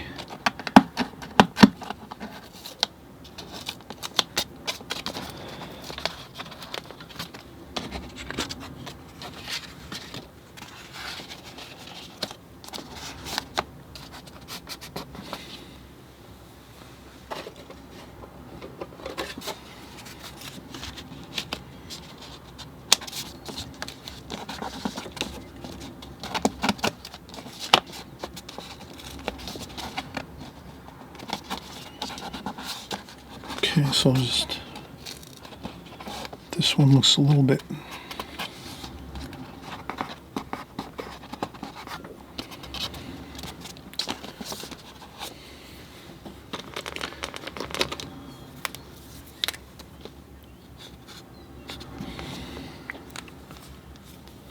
okay.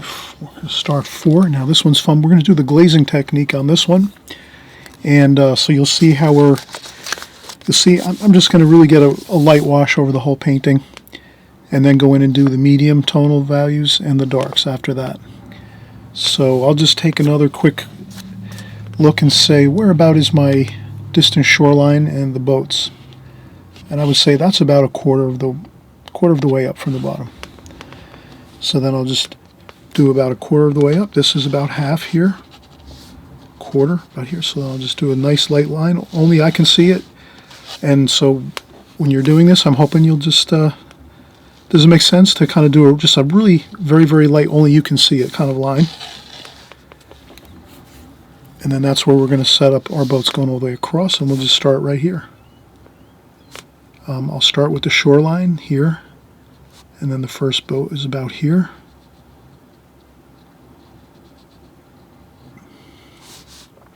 Then a little bit lower here, we have our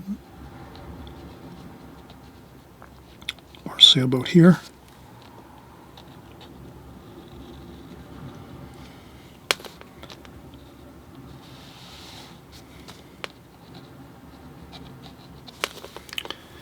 And then we're going to have another one here.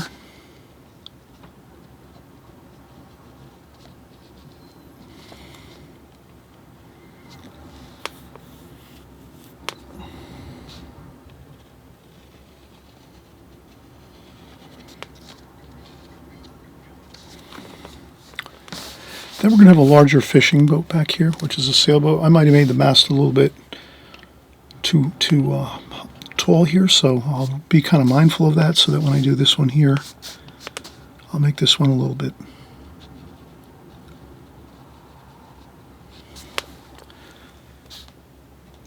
And I'll take my ruler again and just get a straight line here. And I'll try to keep that in better proportion.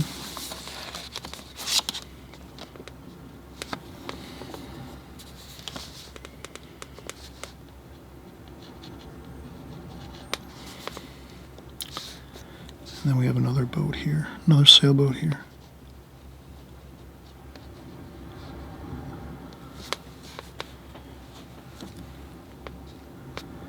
And I'll just make this one like that here.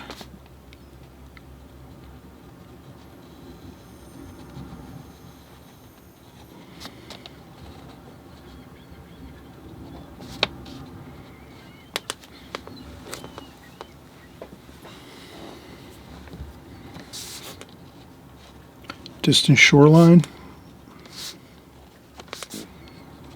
or the ocean. I think we'll make some of this distant shoreline over here. I'll make it very minimal, and I'll come down like this, and then I'll slope it right down like there, and then the rest of this will be ocean, a deep ocean out in the far distance. And I think that's good. We're just going to have a fun time with the glazing technique here. So what we'll do is we'll come right back in a few seconds. I'll just take a quick break. Then I'll clean up the palette a little bit, and then we'll get started with our glazing technique, and then we'll kind of walk through as we go, just the different mixes and colors we're going to use as we develop this. Okay, so we'll be right back. Alright, so I'm going to spritz some water on my palette. Paper towel. Just a quick cleanup is fine. Then what I'll do is I'm just going to take my pencil, and I think I can do a better. This sail doesn't look great on this here. So I'm going to try to fix the sail a little bit on this one. See if I can.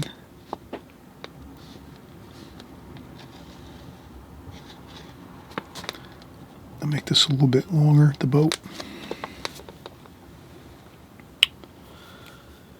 And all right, so let's put a W in these just to remind ourselves.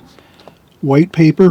We don't want to paint over that at all. White paper, white paper, white paper. 3 sails, 3 white sails. Let's leave that. White paper. Let's mix up some color. Maybe we'll do more of a translucent, or I think this will look good if we use cobalt. It's transparent.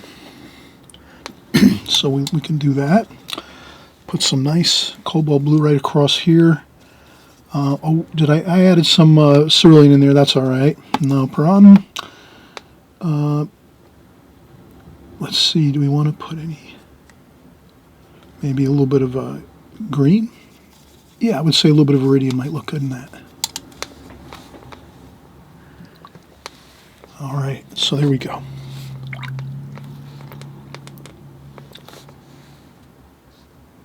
I'll wet the paper, and then what I'll do is I'll also put a damp line around the sails so that the water doesn't infiltrate into the sails. Like that. Same thing over here. I'm just going to make a damp line right next to the sail there. Over here, same thing. And believe it or not, just a little bit of that damp brush going along the side of that will keep the paint from running into it, the sail. Like that. There we go. And we'll get some of that blue.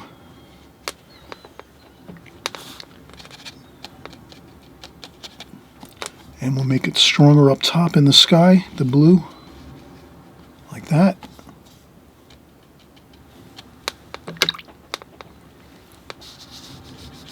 And then we make it lighter as it comes down toward the land.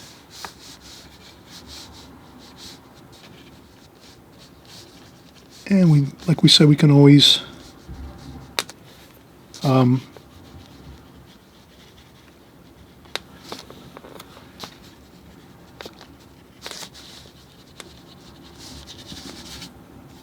same thing here, the water. Just a quick little zip across the water. That might be all we need actually for the water. That might be fine. Just like that. Just a couple of bits of and I just try to get some variation in it, that's all, so that there's some. And again, we said we can always do a cloud if you want, or two. You can blot like this, you can even twist. Then you can really lift up a lot of paint like that, twisting it like this.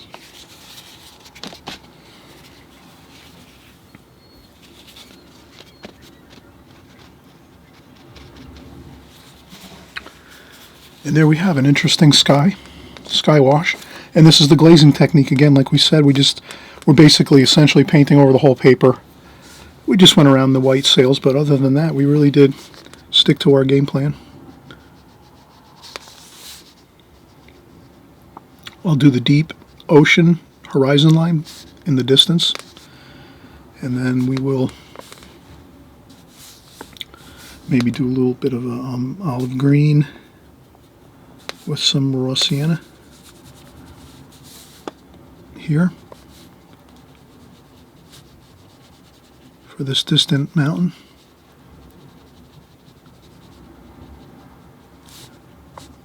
Even though it's a little bit wet, the paper, you can sometimes just dab a little bit in there.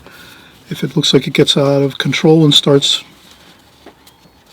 blossoming out or something, you could lift up with your little bit of, you just take a little bit of the paper towel or tissue and make a little point of it and just lift up a little bit of areas if there's something that kind of blossoms out beyond the borders of the top of the pencil line. But that should be fine. Might be a little bit of green in the water too. Just a little bit of green. I'm trying to just maybe see how that would look. A little bit of green in the water there to kind of match up with the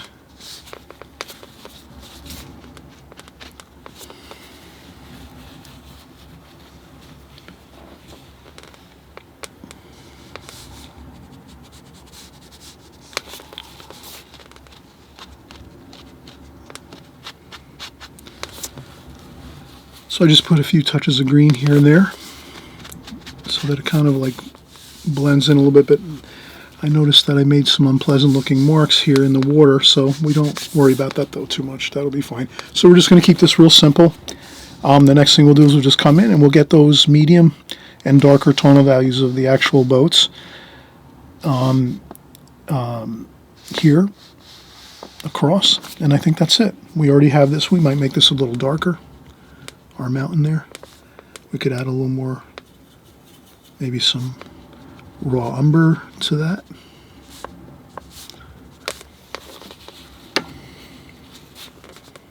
That's up to you.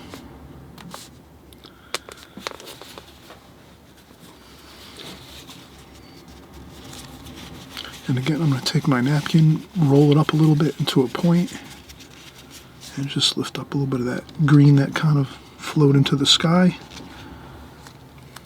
And then what we could do is, to keep that from backflowing into the sky, at this point we could just take the blow dryer really quick and dry this area right here where we're doing these mountains. So let me do that quick. So I'll be right back. I won't make all the noise with the blow dryer. I'll just stop the tape, blow dry this really quick, and we'll be ready to finish up.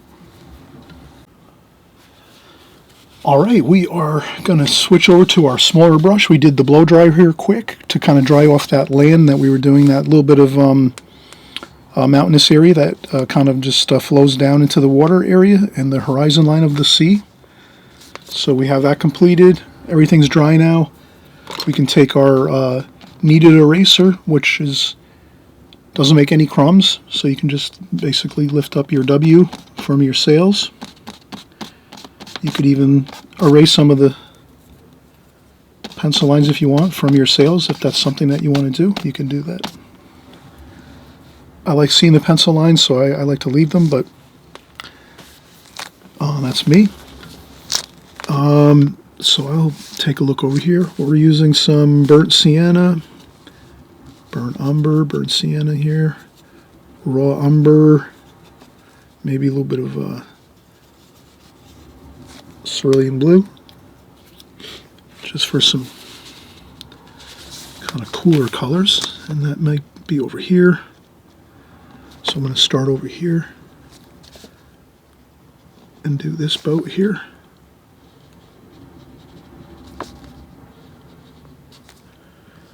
That looks good. I'll rinse off my brush, dry off any of the water that's on my brush, and just get straight paint.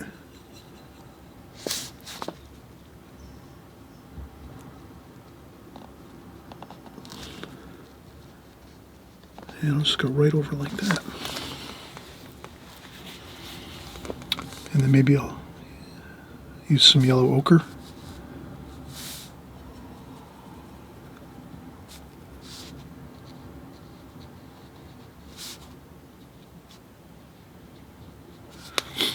Some yellow ochre there.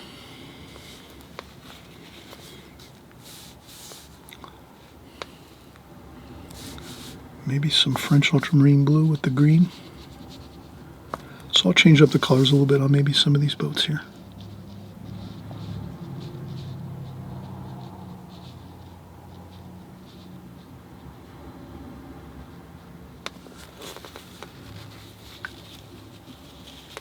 And then maybe some more yellow ochre over here.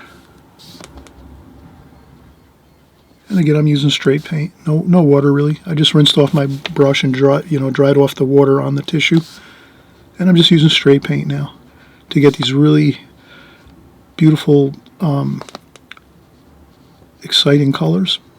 And to add too much water would just make it probably run and make things more difficult as we're painting. So I think this really works fine.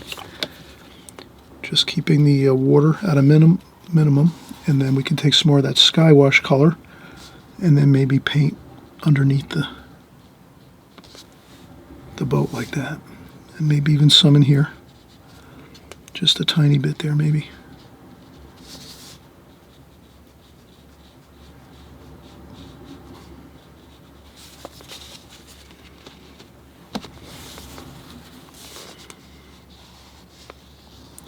And we can put some marks in the water, just a little bit if we want to. Some closer to us, you would see some of the choppiness of the water, maybe just a little bit of those kind of like the choppy waves.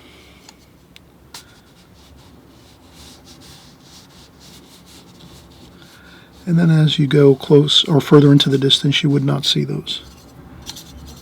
The choppiness really kind of like is just when you're close up to it.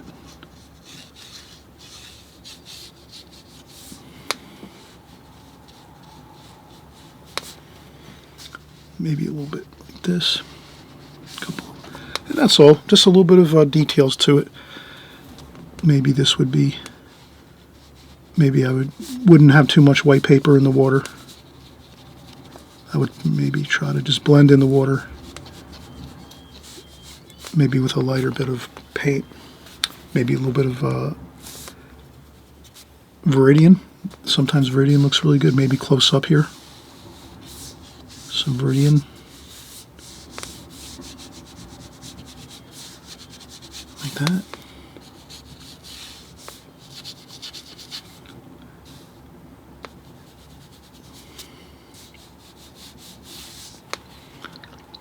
Rinse off the brush, dry off a little bit of water, and maybe just blend in some of that.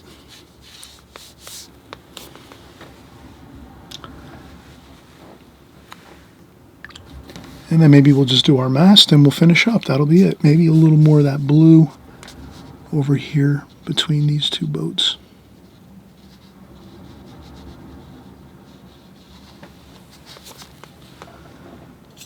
And again, these are compositions, but if this was a painting, we would be finishing everything right out to the edges of the paper, of course.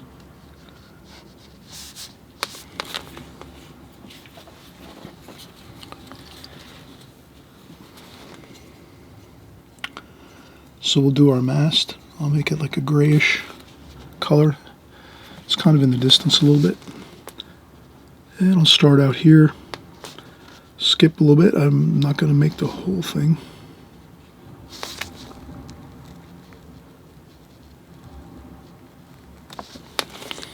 Like that. Maybe a little bit of rigging, couple little lines here, just a couple.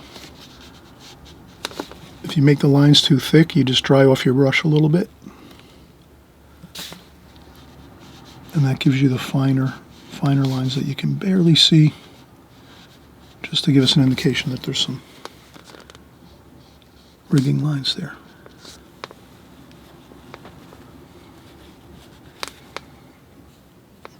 Now what happened is the mast here and the booms, they're too close to the horizon line of the ocean, so that sort of looks awkward. So I erased the boom there. I just wet it a little bit with a damp brush and then lifted it with some paper towel or tissue.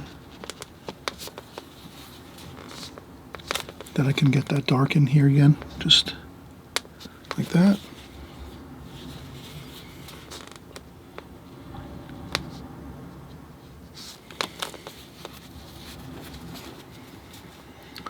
All right, so we shall move on to the next.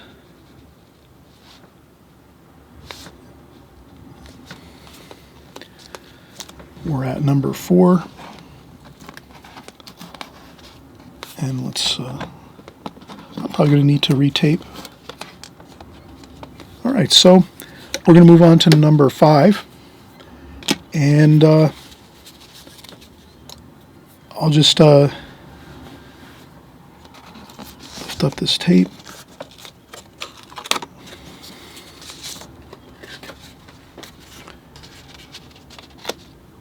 Maybe we'll start out with some more tape.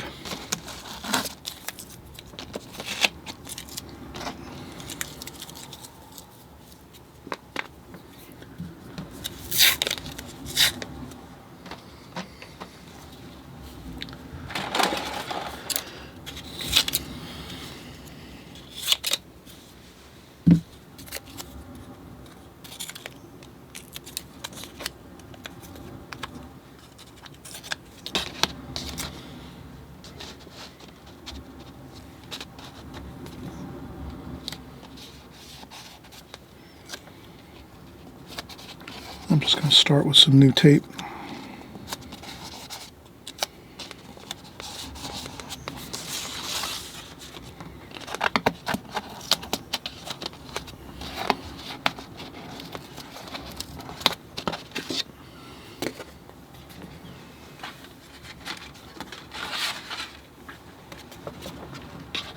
Okay, and now we're going to move to maybe a cabin cruiser, maybe a fishing boat, more contemporary looking boat.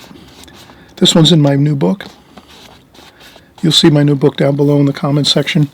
I have a 2-minute video of all the pages of my book, so you'll see everything in there. So I think what's great is that's part of the reason I did create my book. Was I definitely know that for me, a large part of my learning watercolor was really by painting, paintings that other from books that I bought from all different artists. I just was like always looking at watercolor paintings and painting from watercolor paintings.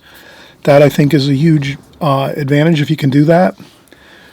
Versus trying to work from like photographs. I think you can work from photographs easily once you get the feel for watercolor, but I think in the beginning, maybe the first 1 to 3 years, I think the best thing is to actually paint from watercolor paintings. So I have over 60 paintings in my book, and that's the reason, again, that I did write my book, was I wanted people that are maybe starting out in watercolor or been painting a while just to focus in on a lot of the paintings in my book and just paint them, draw them and paint them. And again, I have the video. It's a 2-minute video, and it just shows you every page. In the beginning of the book is a lot of exercises and things like that, and then the rest of the book is mostly all the paintings. And I have brief descriptions on all the techniques and methods that I use throughout the book and the colors that I'm using for each of the paintings. So it's really, I think you'd really love it. And I always try to mention my book in my videos. And as you can see, we are painting from watercolor paintings. And let me see, let's get this, we'll draw this in here. So this boat is kind of like starting a little bit off the edge of the paper over here. So that kind of is an interesting kind of look. And I would say the top of the boat is about halfway. So I'll just make a halfway point here and say, all right, that's about halfway. And then I'm just going to do the arc of the top of the cabin here. And I'll just go across and I'll just contour draw.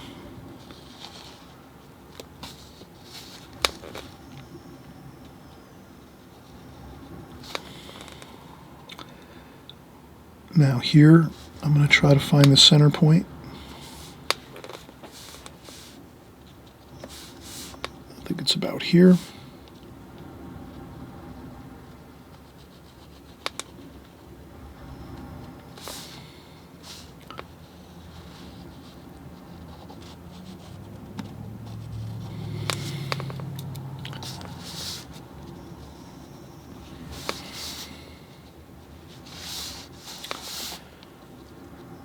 Okay, and then I'll start to do create the windows. So the first window is here.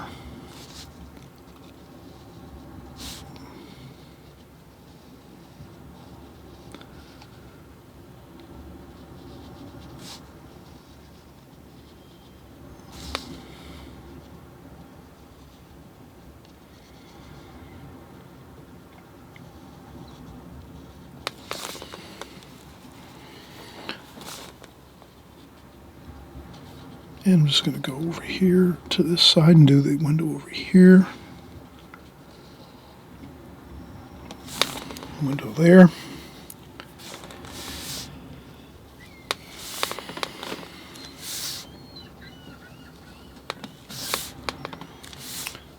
And there's a bit more of the moldings and trim on the top of the boat here, bow. And then we have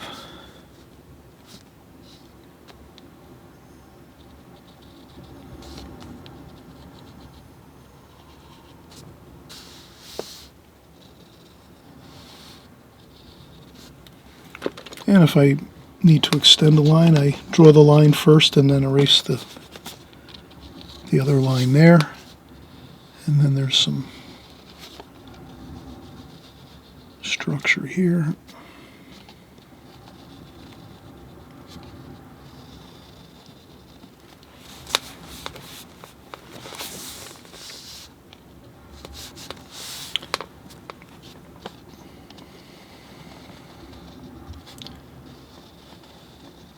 Okay, and I'm going to just do the same thing over here.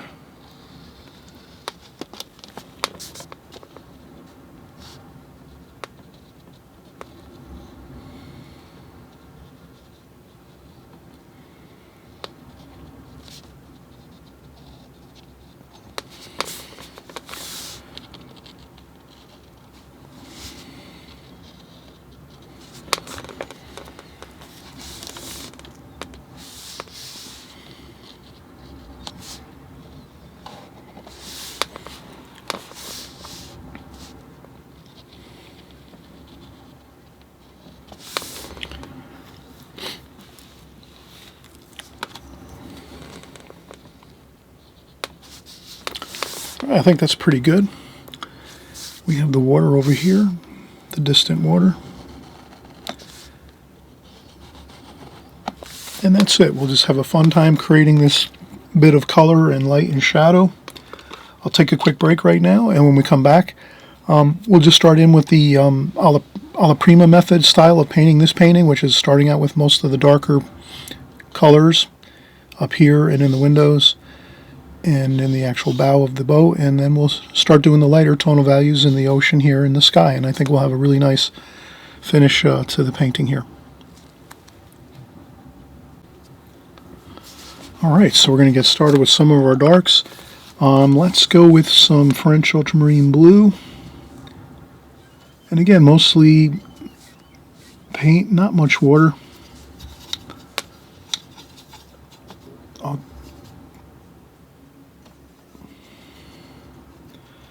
Some raw umber too over here, maybe some raw sienna here.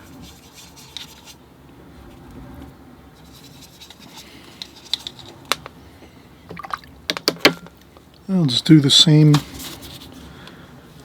as our process is. We have a tissue in hand here. We dry off a little bit of the water. We'll start to just do our windows here. And we'll do our shadow over top of those windows later.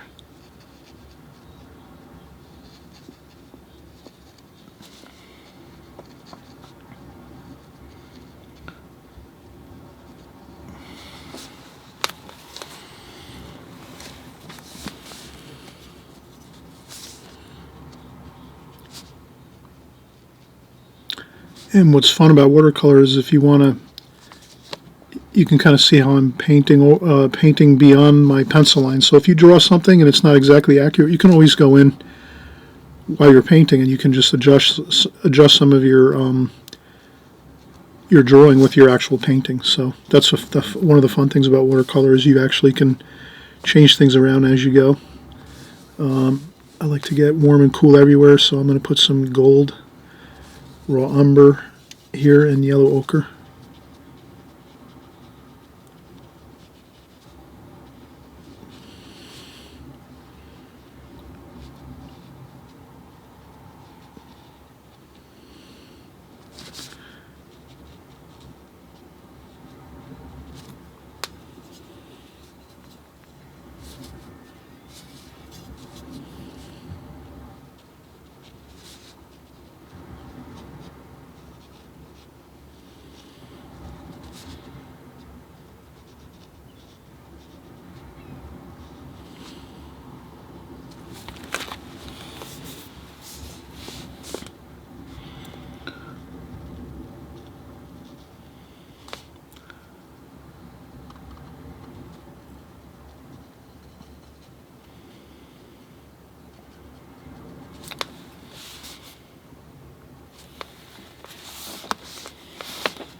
And I'll do some of the trim here, raw umber. Could start some more, dampen up the brush just a little bit to get that flowing a little bit like that, and then we'll do the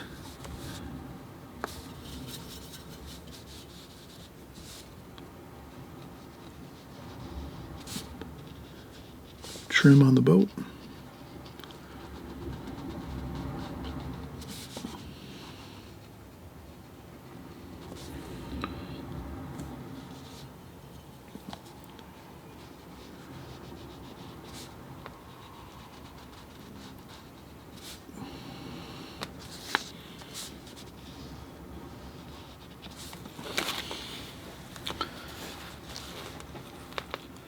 And then maybe at this point I might shift over to a larger brush.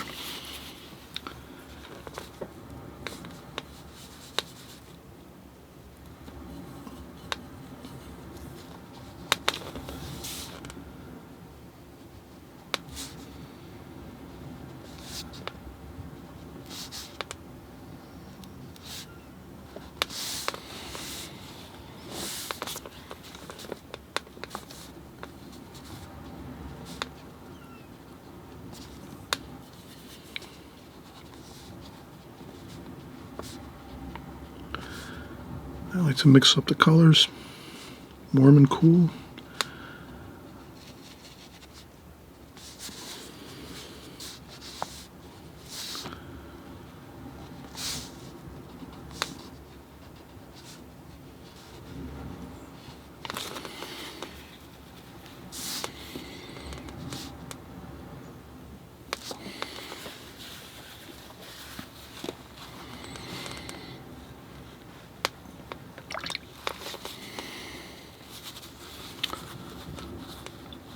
And then here, I think I'll do a little bit of water.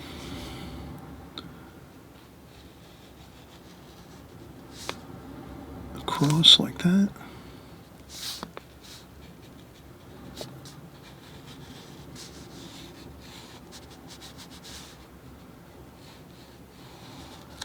And I blend that right in together with the boat.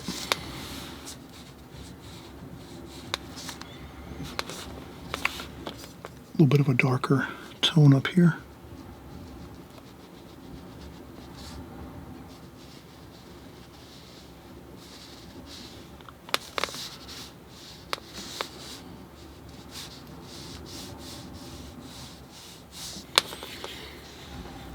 Okay. Now, good. Maybe we'll do raw umber. A little bit of sap, a little bit of olive green.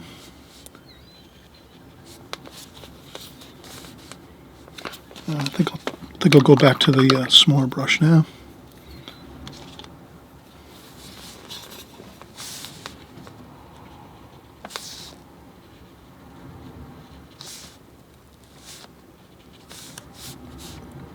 So I'm trying not to lean into my paint. One of the ways you can kind of work around your painting without leaning into your paint is just let things dry.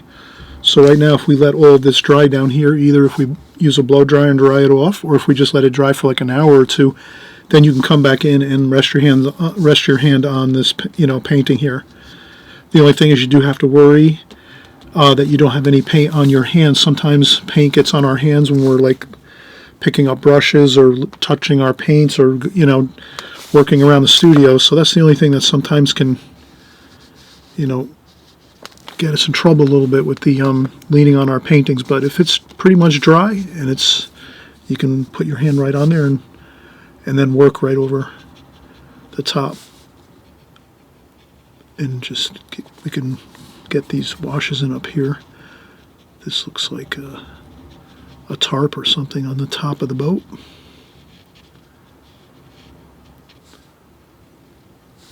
So I'll put that in like that.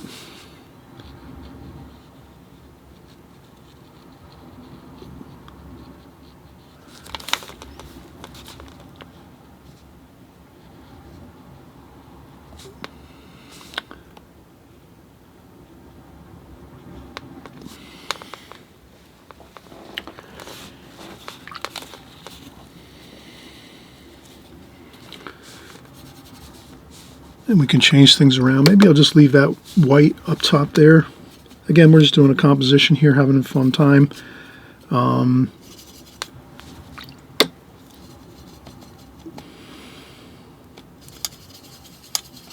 Make a little bit of a grayish color up here, maybe.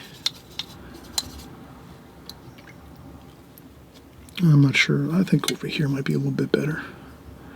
So I'll just make a little bit of a grayish color, and then I'll make these metal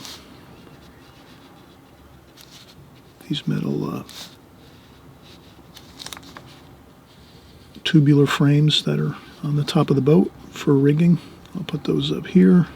A fishing boat here. You can make a couple going across like that. And I'll do a little shadowing maybe with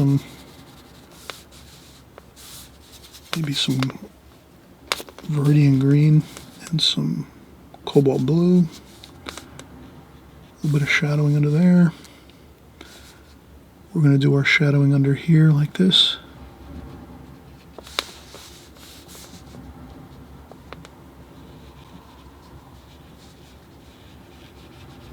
So this will be the shadow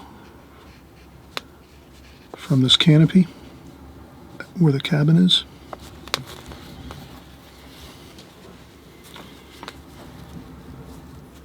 You could add a little bit of rust sienna to give it some warmth, the shadows.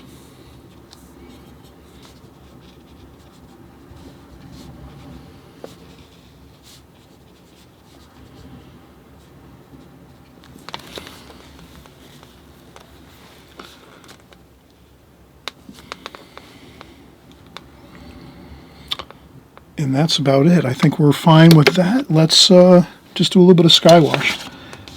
Again, we're having fun here. Since we're doing the sky wash, sometimes you can leave a little bit of muddy water there. That's not too bad. So I'll just do a little bit of, put a little bit of water on the sky first. And then maybe some cerulean blue.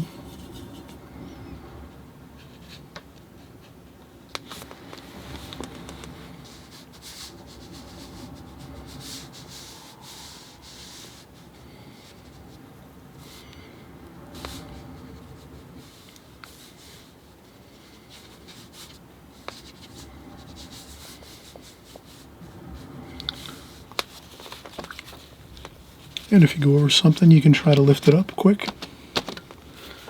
I feel like I painted over that one section there.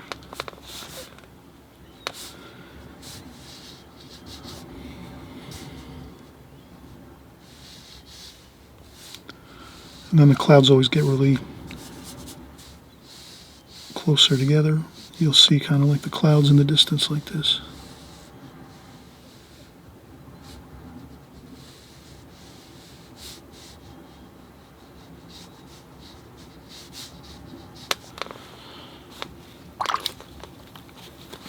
And again, a little bit of orange for the distant horizon.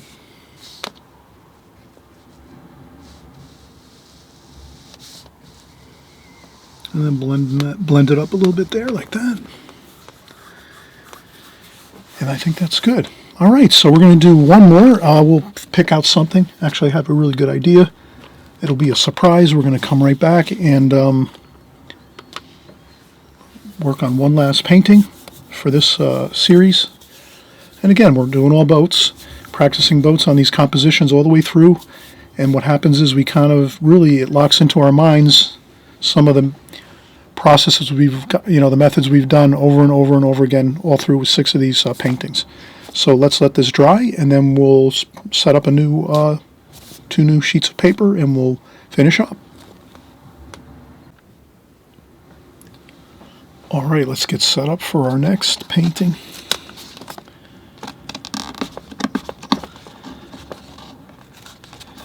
This one looks good.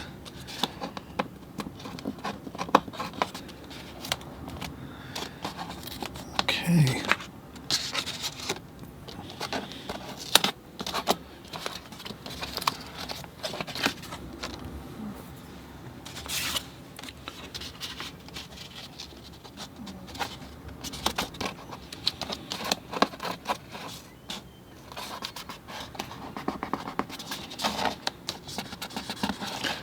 I guess my papers are a little bit not exactly the same size.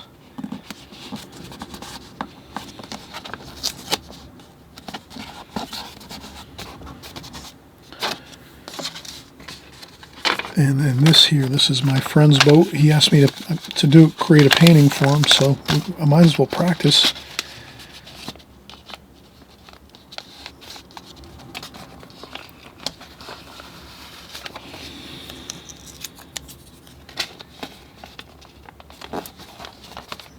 Okay. All right, so we're going to do usually the method that we draw is the contour drawing, and then we'll do a preliminary sketch first, just to kind of do like a practice run a little bit, super light sketch, and then on top of that we'll go over with the darker pencil lines. But what I'll do is I'll go a little bit darker on my first preliminary sketch line. Now at where you are, at your studio, your home, you'll try to do your first preliminary sketch very, very light, just to kind of get the basic shape and the outline of it, of the boat. And then if you feel you're happy with that preliminary sketch, you can just paint from that, or you can go with a darker contour drawing where you put a little more detail into it. So that's basically how I will do this here. So I have a little bit of an angle on the boat, so I want to get that correct. So what I'll do is I'll take my pencil and just do this, and then just come right over here, hold the pencil the same exact angle, and just come over here like that and do that. And then I see that I see where about here to here. So I'm going to do that. I'm going to slight angle. And then I'm just going to again do the, I'm going to create the preliminary sketch, which is a light.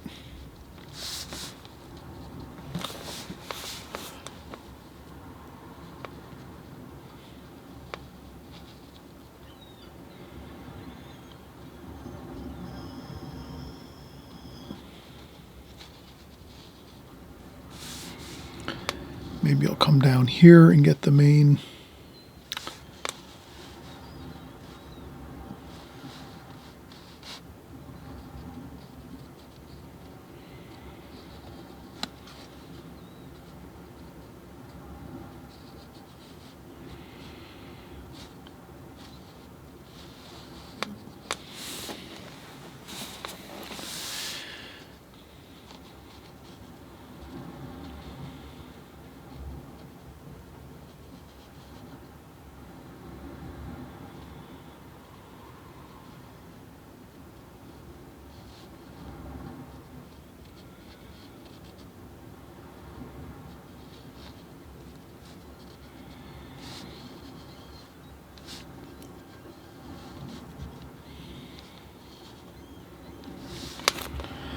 And then if I have a little bit of an issue, no problem, I just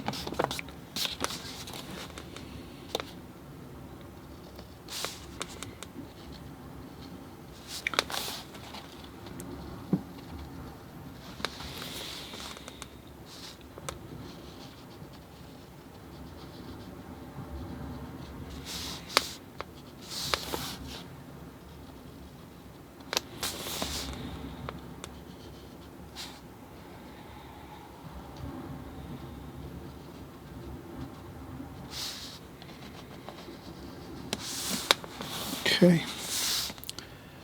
And I realize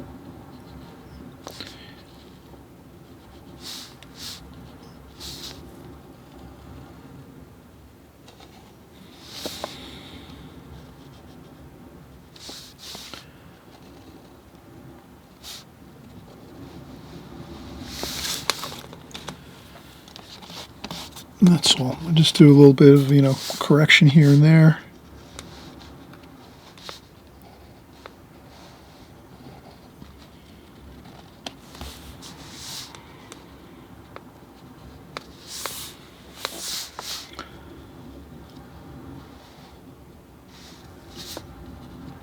Okay, that looks pretty good. And then I won't go into really tremendous detail with this. I'm just going to try to get the basics of it.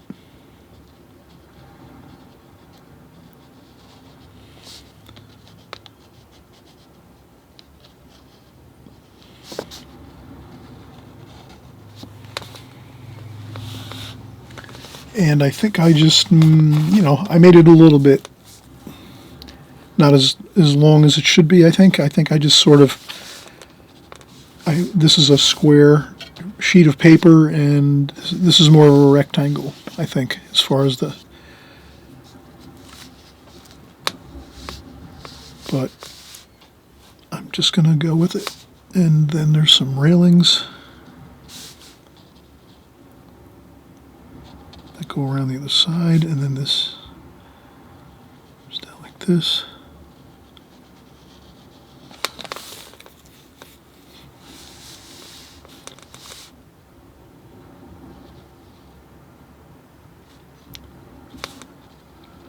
there's a trim here that comes down and goes like this.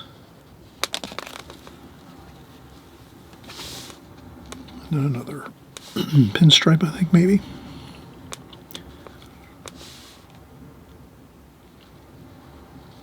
On the window.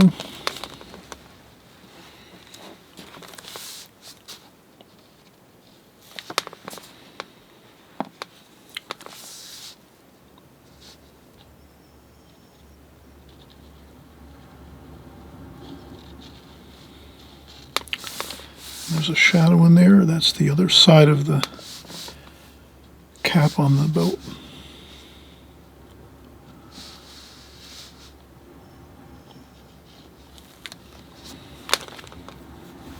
All right, we're going to call that good. Now, what I'll do is I'll go over with the darker pencil line.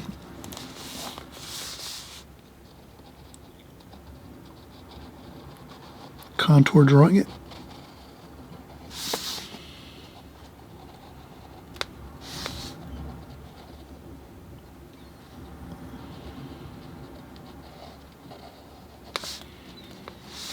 We have water here.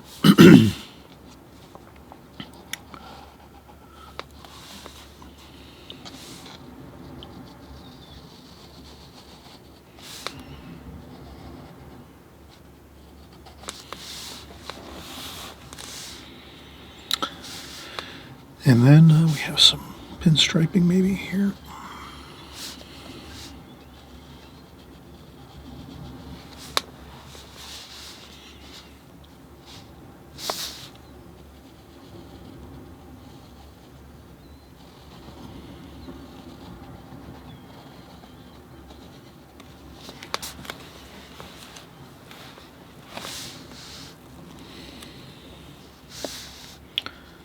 A little bit of a shadow here.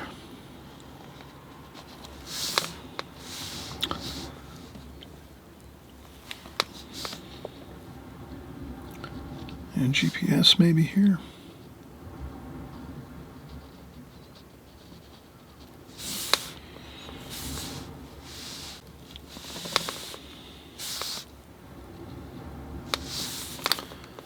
And I won't go with any details there.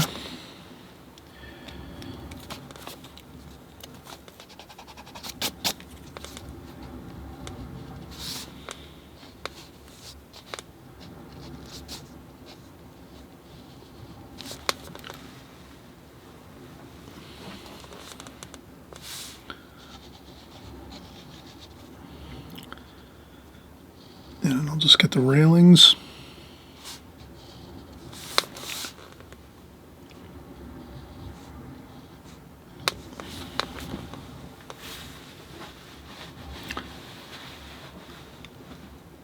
All right, I think that's looking good. I think we'll just start our painting. It's mostly white. We'll have some blue. All right, so I'll take a quick break. We'll clean up the palette first here.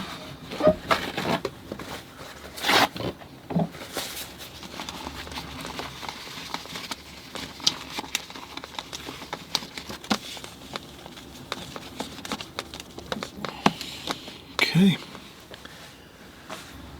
And all right, let's take a break and we'll come back and we'll just start painting, and we'll keep it minimal. We won't do a lot of painting. Of course, it's a white boat, so we'll have lots of white paper, and then we'll just do a little creative water and, you know, a simple sky. All right, what I thought might be interesting is to actually do maybe one boat across from this one, for my friend's boat here, and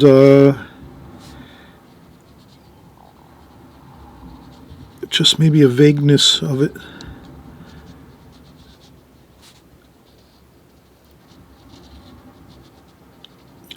Like this. So a boat over here, just kind of a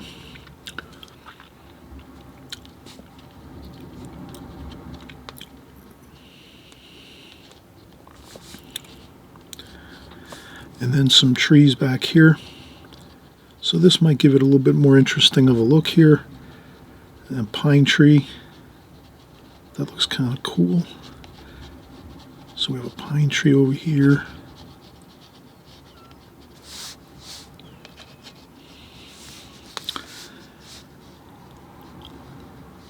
And then maybe we will make another boat over here. So I'm just going to pick, I just want to add a little more detail to it, because I think if I just paint the boat around the boat with no other details, you know, let's capture the essence of the scene, which is we're in the marina here, and so we'll work with that idea, and just I'll try to create this distant canopy over here.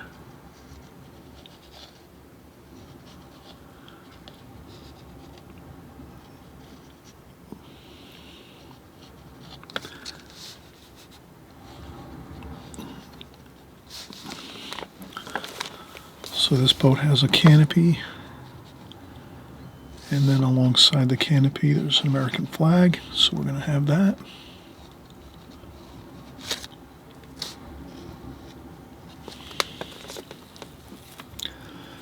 And let me just be a little more careful with my drawing here.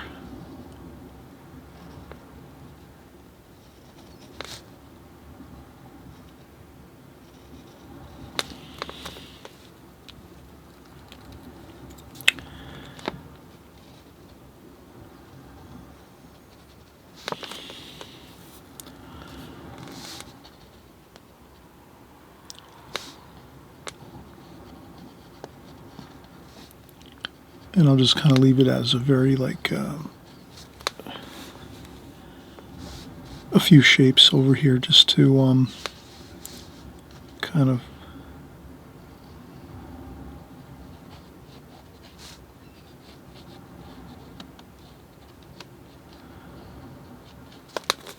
just like that. Okay, I'm going to probably use this brush here. I'll get some fresh, clean water to start.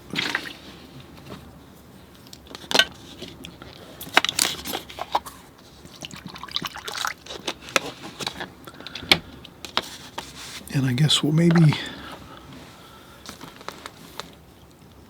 I'll start out with the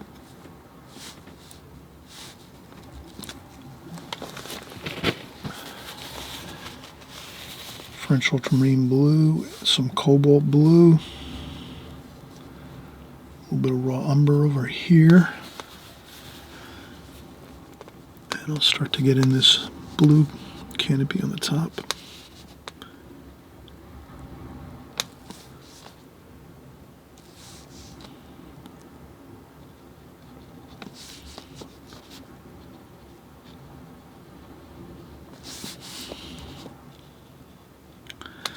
Then we have a little bit of a darker blue, so we add some burnt umber to that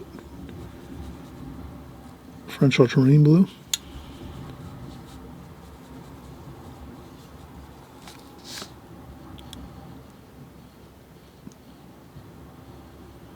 That.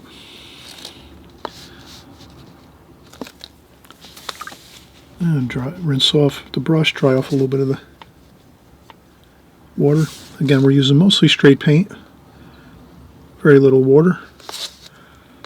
And then we'll just go here with these very thin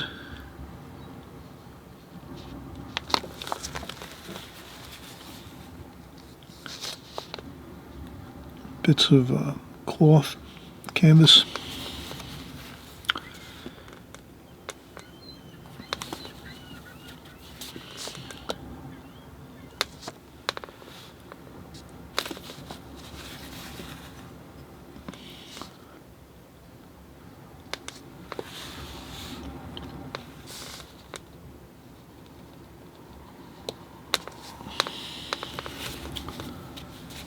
Good.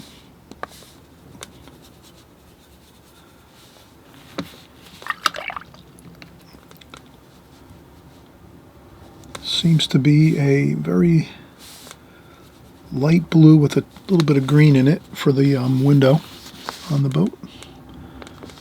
And there's a little bit of white in the actual panes of the window are that light blue with a touch of green in it.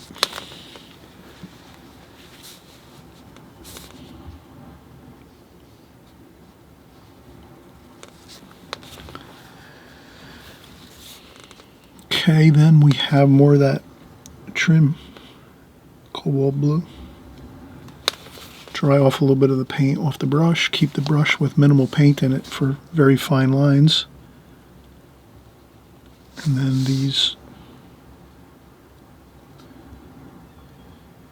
there's more canvas along here.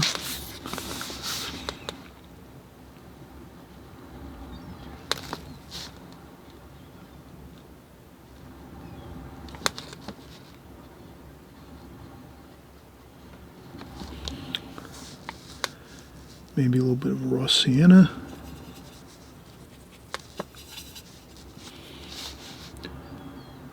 To add to the blue. So this way we kind of have a little bit of an interesting interplay of warm and cool colors. Even though in this painting we see it's just basically solid blue for the canopy, we do want to add some excitement to that color, so we will add a little different variations on that. And let's see, we're going to keep with the idea of maybe, let's get this chrome trim. And that chrome trim looks like it's dark, like a bluish. It's picking up the blue of the water and the greenish blue of the water, and so it actually looks like dark. So we'll go with like that darker kind of feel for that. And we'll just go there and like this. And then we do have some more bits of detail here. Put a little bit of that. I'll put some of that detail in here. And there's another.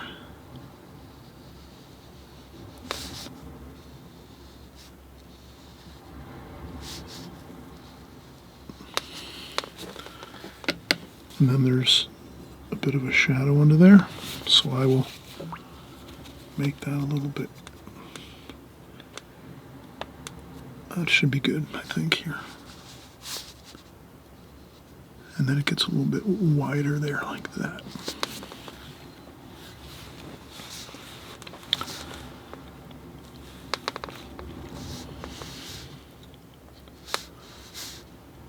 Okay, then there's some shadowing over here. Put a little bit of purple in that.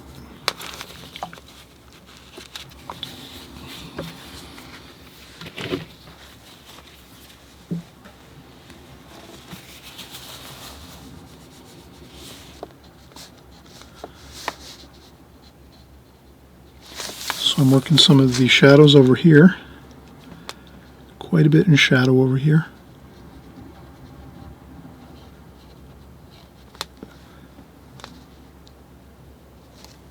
And that shadow's pretty dark, actually.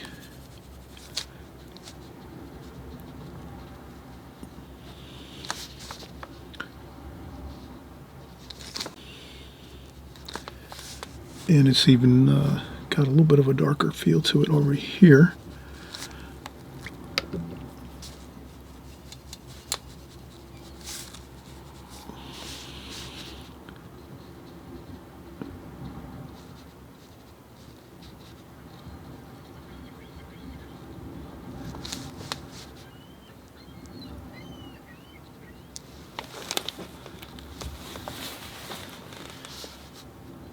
So we're seeing this shadow is quite dark. I'll add some burnt umber to it to create more dark in there. And sometimes we just try to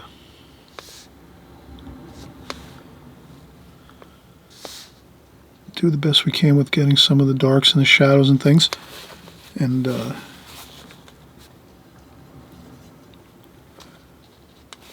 if something doesn't come out perfect, you can always lift up a little bit with the tissue to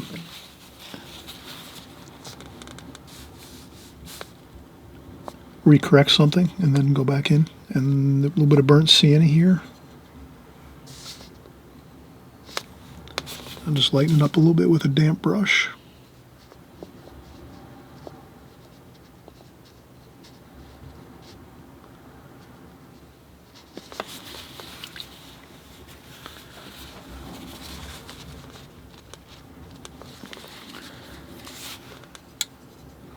And at this point,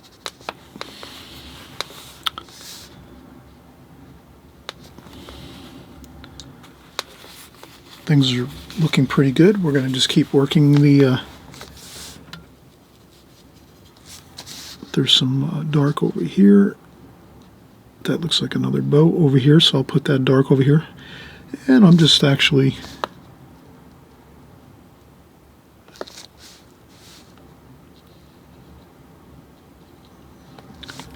making some, washes that kind of capture the shapes of things over here.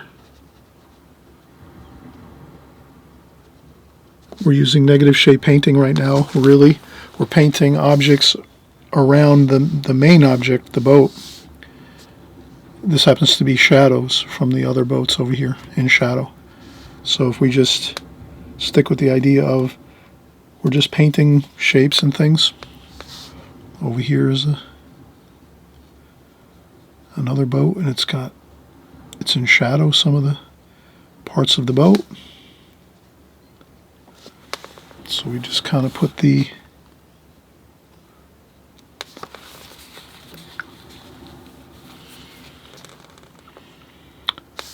washes down right where they are, sort of look close to what we have.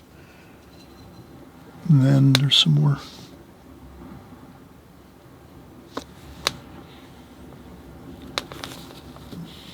And there's a bit of some, looks like an orangey red. Maybe we'll use some cadmium red with some raw sienna. Maybe a little bit of, tone that down a little bit. So I just toned down that cadmium red with a little bit of the blue and brown. That looks like French ultramarine blue underneath here. So I'm going to just do the underside of that canopy up here. Let that dry, and then we'll do the other lighter top of that canopy. What else? We have that there. Okay, we can start doing more shadows. There's some shadowing under the GPS over here.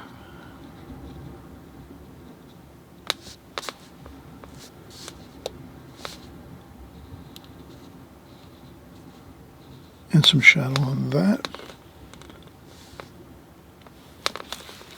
And then we could go in with some sap green.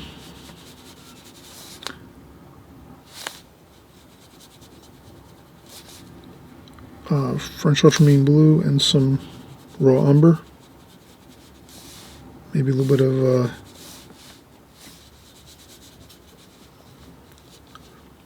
cerulean blue. And then we'll maybe do some distant trees over here.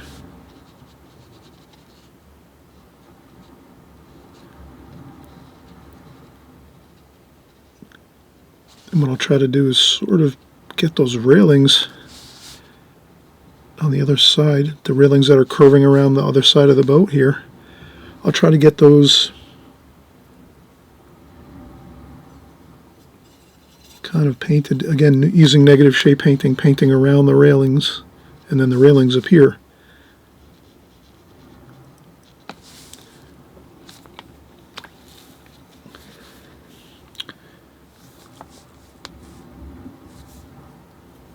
Okay, maybe I'm making these this pine tree a little bit more bluer. Actually, it looks pretty dark green here. I guess it's all right.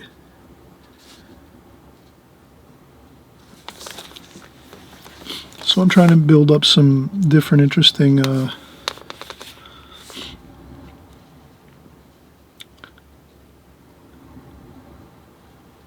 kind of like a some interesting things around the main focus, which is the boat, my friend's boat here. And by doing this, I think I can stretch reality a little bit and maybe put some trees over here maybe. And like I said, we were going to try to make this, we're just going to practice up a little bit on our boats, and also too, since my friend wants me to create a boat painting for him, I've already painted it once now, and I kind of feel comfortable when I go in to paint it again. It will be easier to paint. And then we have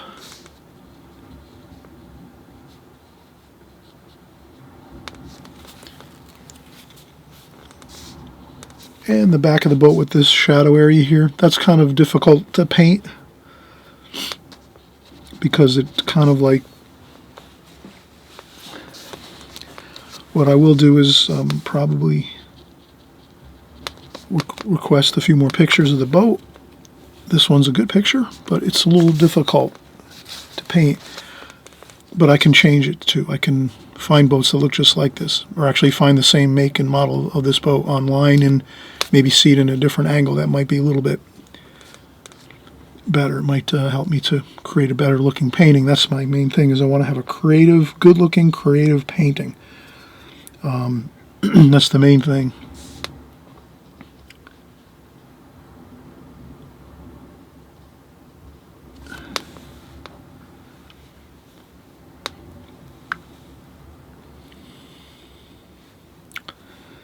And then again, there's more shadows, which is a little touch of purple. And then some blue. A little bit of raw sienna to just make it a little bit, maybe a little more blue, cobalt blue. And then I'm going to make the shadows inside this here.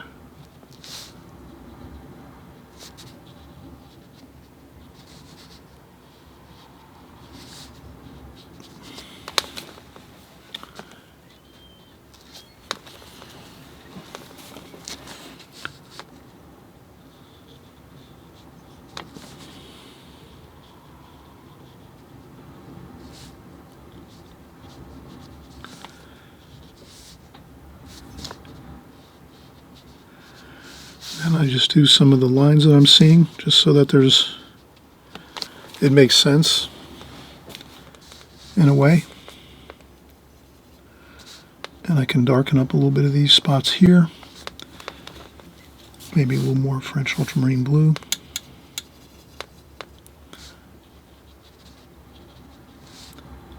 And I leave some white paper in there.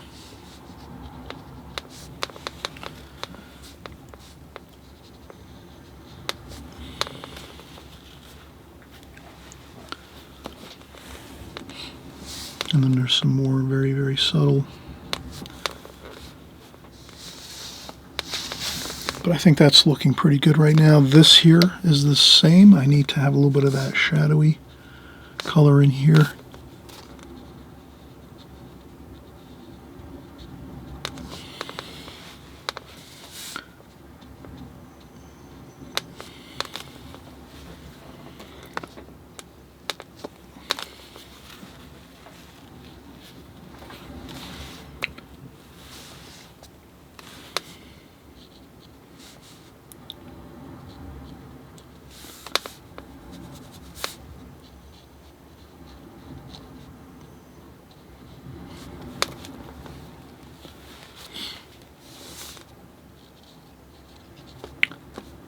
Cobalt blue. I'm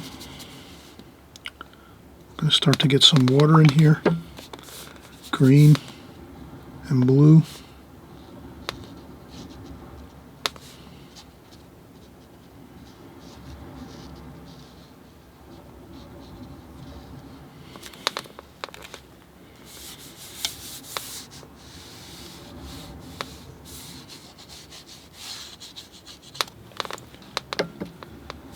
And that's where I'd like to kind of just have a little bit of the creative.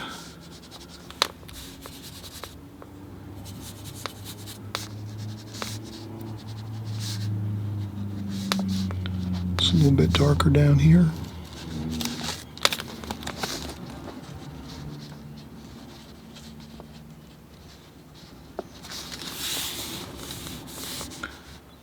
And then if I can just do this, drag this across. Make some choppiness to this here. little bit of the white in the water is kind of nice. A little bit of warm too, a little bit of red, burnt sienna, with the French ultramarine blue maybe. Maybe make a nice dark under there, kind of like this, just to kind of...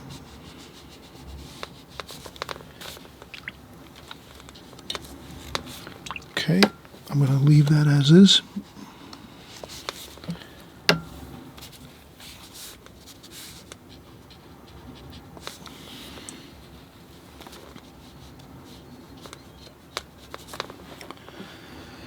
And let's see what else. We do have some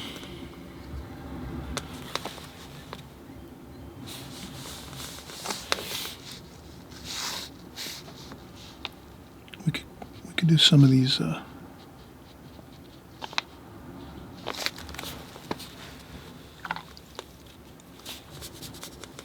railings here, the stainless steel railings. Like that. And what else can we do? I think we'll put this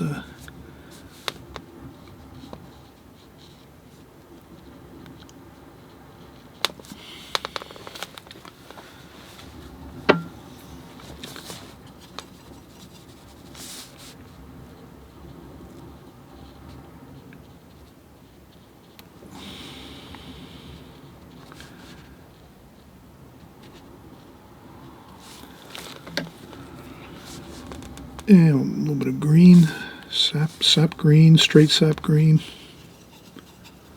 Maybe a little bit of French ultramarine blue in there. And then we'll paint again around the top of that boat over there. A little more blue.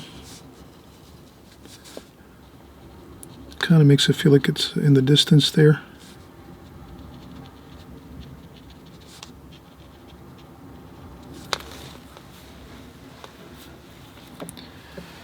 Then next, I would say we could get some more fresh water. Let's take a break right now. We've worked quite a bit, 20 minutes. Let's take a break. We'll finish up the boat over here.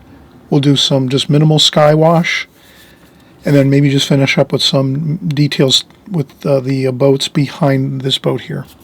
And we'll do the American flag, and I think we should be good. Just enough detail to make it look like very close to the original photograph, but there is some artist liberties we took here with the colors and so forth. Okay, so we'll be back in a second and we'll finish up.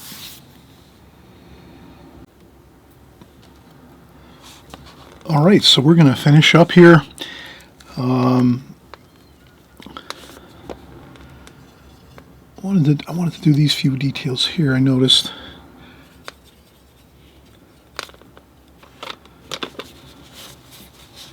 I dry off a little bit of the paint there. I just wanted to get these, see if I could get these in.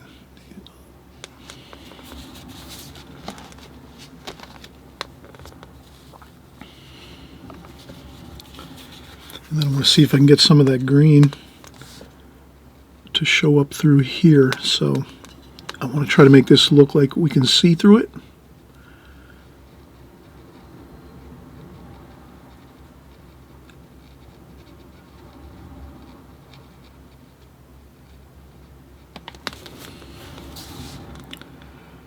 So sometimes you can actually do that, paint something through, like these, we can paint these trees and these mountains through here just a little bit. And it kind of just, you know, it actually does create like a feeling that we can see, like this is translucent here, here, so that we can see through it. It's kind of opaque. So that's just something we can do to enhance the look of three-dimensional quality. So if you can see through this plastic covering and the glass of the boat, or the pilot houses here, if we can do that, if we can put a little bit of shadowing in there.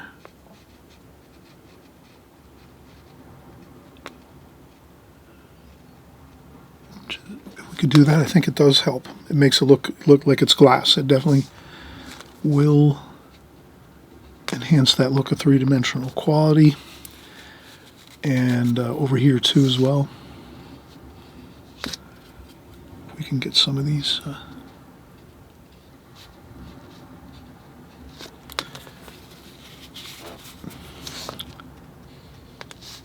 we could put some of this like this.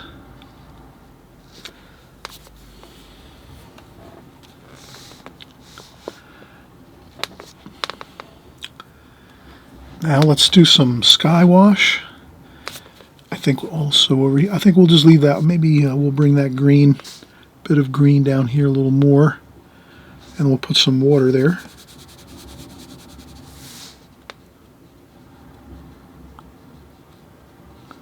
Like that. That looks like some water.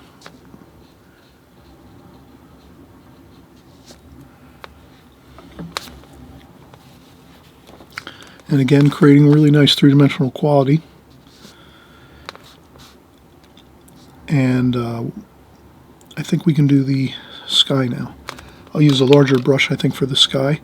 I think I'll actually stick with this brush. Let me do that. Let me empty the water, get some clean, fresh, clean water. Again, when we do skies, that's one of the real important parts about doing skies is not always, but it's better. We're always better off just like emptying our bucket out of the muddy looking water and put in some nice fresh clean water.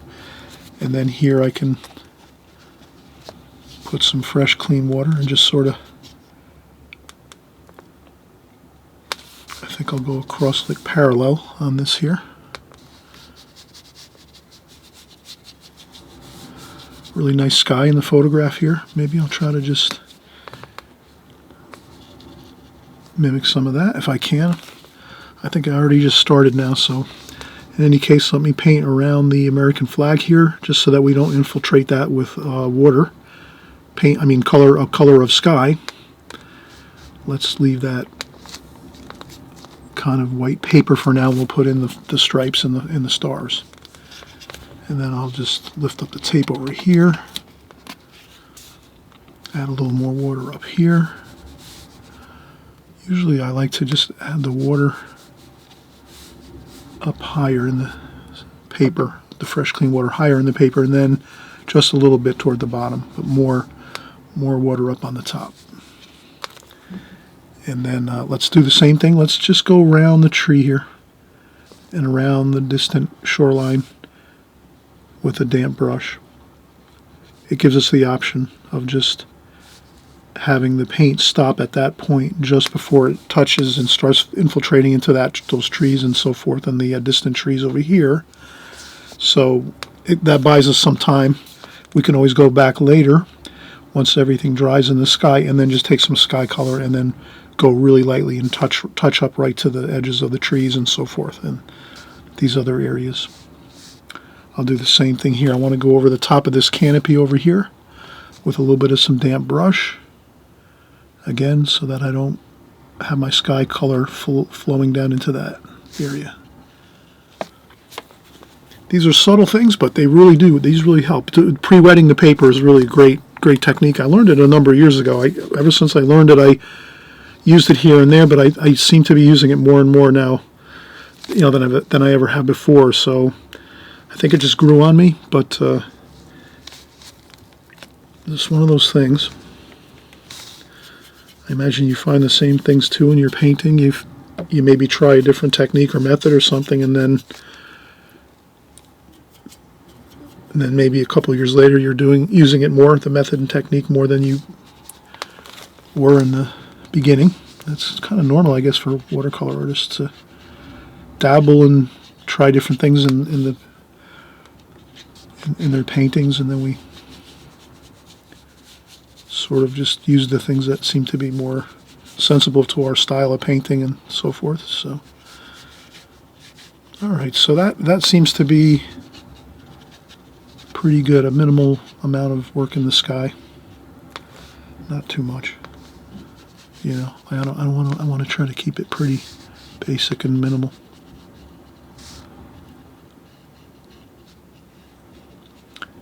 And it's nice if I can kind of take that sky wash and sort of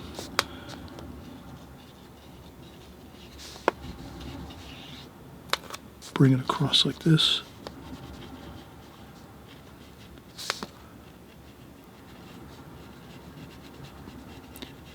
And I'm careful over here to just use very light amount of paint so my brush is almost like has no paint left in it. Dry it off a lot. Over here I don't want to disturb all that, those fine lines there. And again, this is a composition that we're doing, practicing up on our skills and also on the subject matter so that we familiarize ourselves with it. So that is...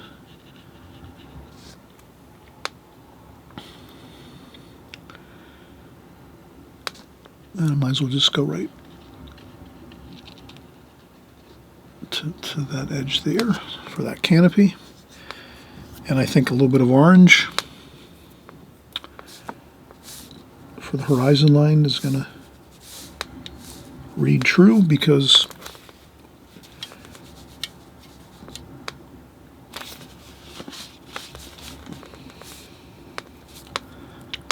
the Earth is warmer at the horizon line.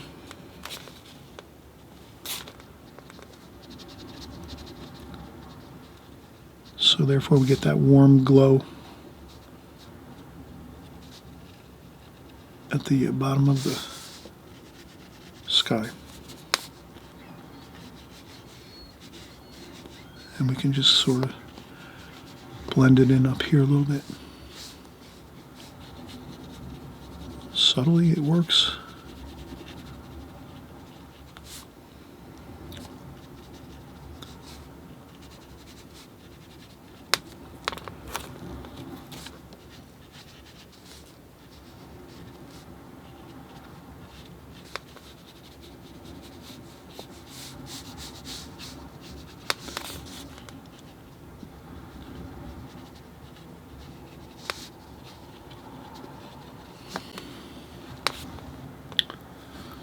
Okay, that looks fine. We'll take a little bit of this light red. So I'll take a little bit of this light red and then dry it off on the paper towel or tissue, just so I have a little bit here.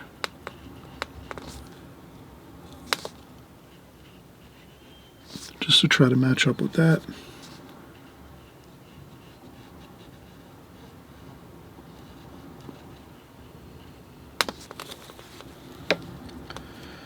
And then we'll do some stripes on the flag. That's going to be alizarin crimson. Maybe a little bit of cadmium red too. Then maybe just a little bit of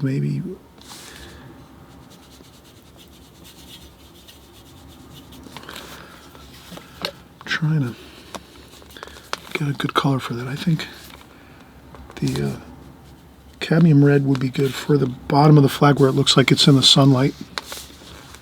So we'll do that.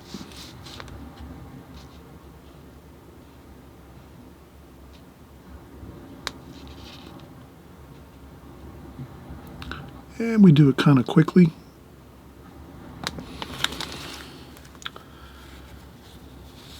Then there's the darker, maybe with a little bit of French ultramarine blue. A little bit of a darker, almost like a purpley red for these stripes up here that are going across this way. And I try to get those wavy a little bit.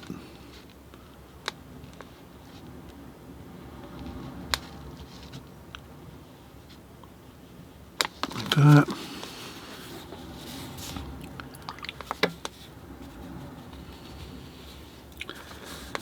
And I'll take a little bit of the red too again and just put a little bit of red into these here. So this is kind of subtle. I'm kind of just trying to make these a little bit darker. They look darker up here, these stripes, because they're in shadow actually. So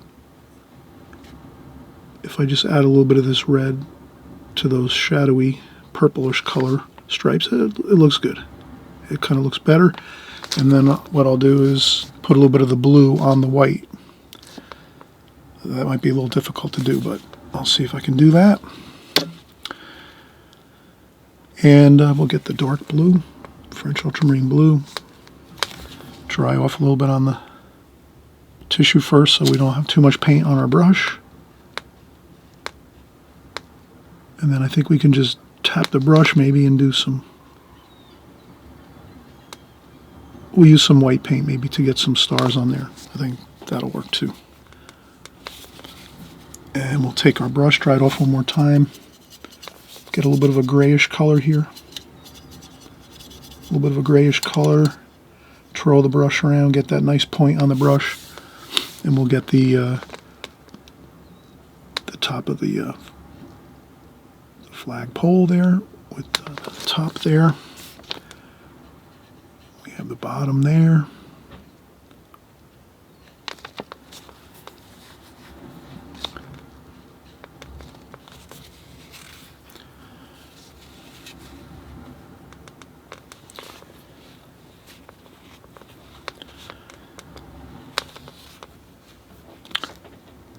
And I see there might be some subtle things that aren't exact, but I think for the most part that looks pretty good. Let's get some light blue on the white stripes up here on this part. So this is in the shadow.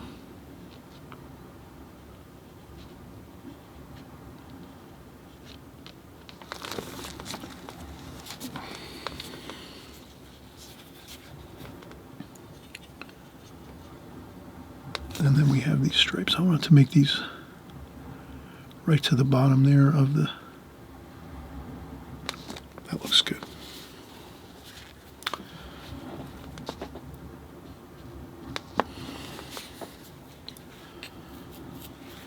Now I tried to do it very close to this. I think if I'm gonna, I will add this detail to the painting, the finished painting that I'm going to create, but I'm going to make this flag probably a little more free-flowing looking. I won't be as exacting as this here. Again, that's something where when I do it the first time here in a small composition, then I'm already seeing things that I know I'm going to change when I do the finished painting. I usually like to do a small sketch or two like this, like a small thumbnail or a small sketch before I paint something larger, to work out ideas first and kind of and go through it one time. It really does help a lot. My finished painting will look a lot better. My final painting, I should say. So that's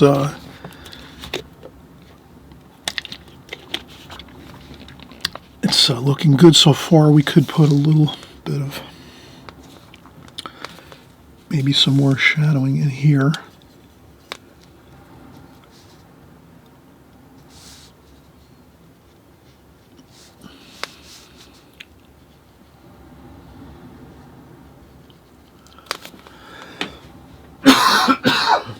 Excuse me.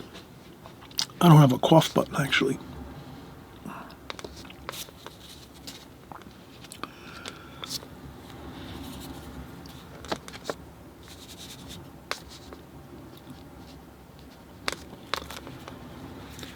So maybe just something back there, a shadow. Okay, we'll come back and just finish up a few more things, and that'll be it.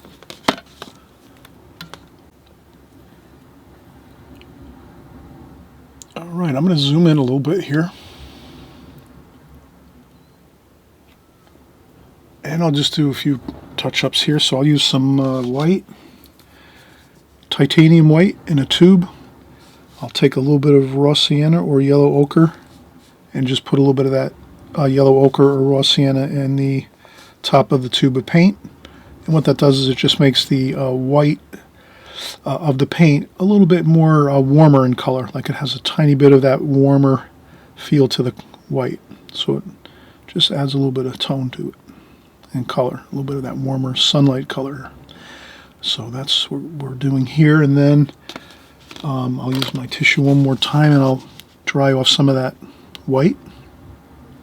And I'll just leave a little bit on the brush, very tiny amount.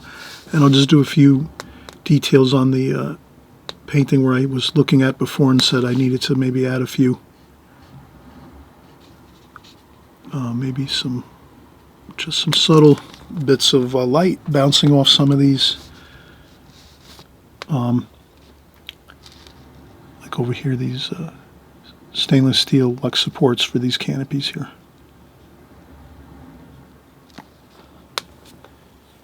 I thought that would be a good bit of light there. Maybe over here too for the railings on the boat. I'll just get some more white here carefully with the point of the brush.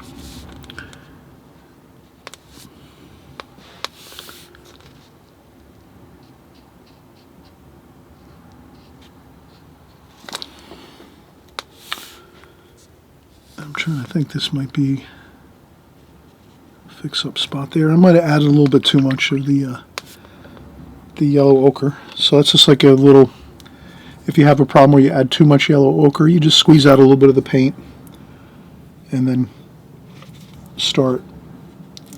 Usually if you add a little too much yellow ochre, you just take a little bit off with the tissue out of the top of the tube, and there's usually some more really good paint in there with some of that yellow ochre still in there. You definitely want to be white, you know, but just that little touch of the gold color makes it helps it a lot.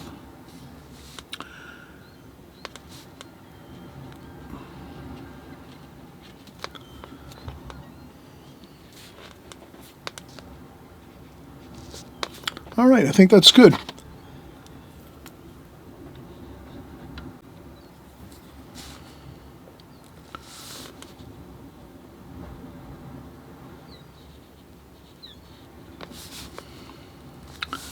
And maybe a little bit across here.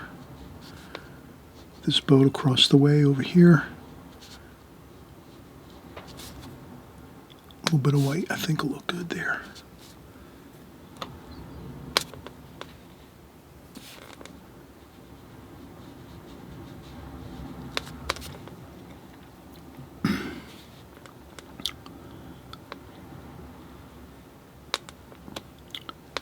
And that looks fine. I think we're gonna maybe do one more thing. This might look really good. I think this will look good. A little bit of the shadow for the a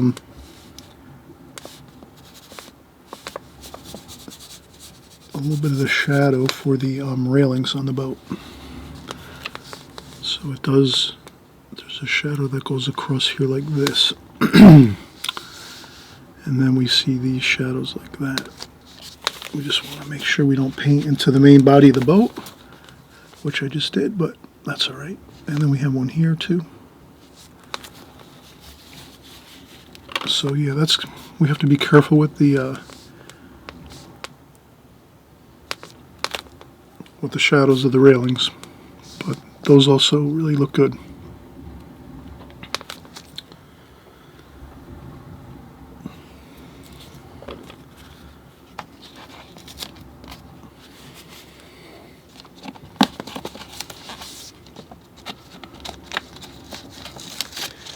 And it looks good too to leave some of the whites in the water and the whites up in the sky, because we have the boat here.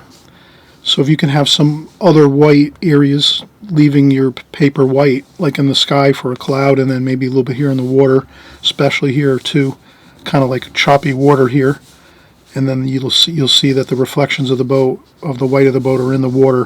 So that's something that I kind of really like. So this is like a really great game plan going into a finished painting for me.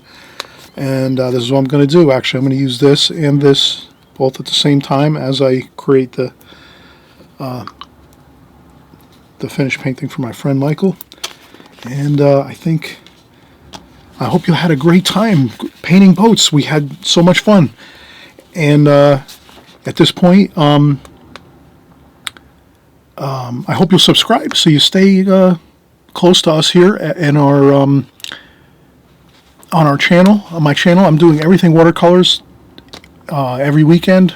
We're painting, drawing and painting in watercolor. We're doing every type of imaginable subject matter. We're doing boats, seascapes, landscapes, cabins, houses, flowers, still life paintings with fruit. We're doing sometimes portraits and figure painting. So we cover everything in watercolor here on my channel. So no reason why you can't just hit the subscribe button below. And the only thing that does is just whenever we create a new video, you'll see it on your YouTube homepage that we have just created a new video, and then you can watch it, or at least you'll know you can watch it later. You'll have seen that we have just created newer videos. So that's all that really is, the subscribe button, just so you kind of stay in touch with what we're doing.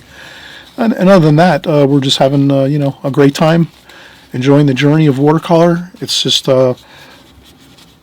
taking our time, working, putting in some practice whenever we can. We're all have busy lives, but a little bit of practice here and there, and we'll get better and better. And we just want to have better paintings all the time. So the more we get together here on my channel, you'll be practicing more and more. You'll be going over and over and over the same methods and techniques that I use. So that will actually be a really big help for you, because if you keep painting and using the same techniques and methods over and over every week by joining along with us here, you definitely, your art, your paintings will look a lot better. You'll make a lot of progress. So that's why I'm hoping everyone will be very happy. And many of you have already sent in your paintings to me via emails over the years now. People are painting incredible paintings, actually. So I'm just hoping everyone's having a great time enjoying watercolor, and we'll see you on the next video. Bye-bye.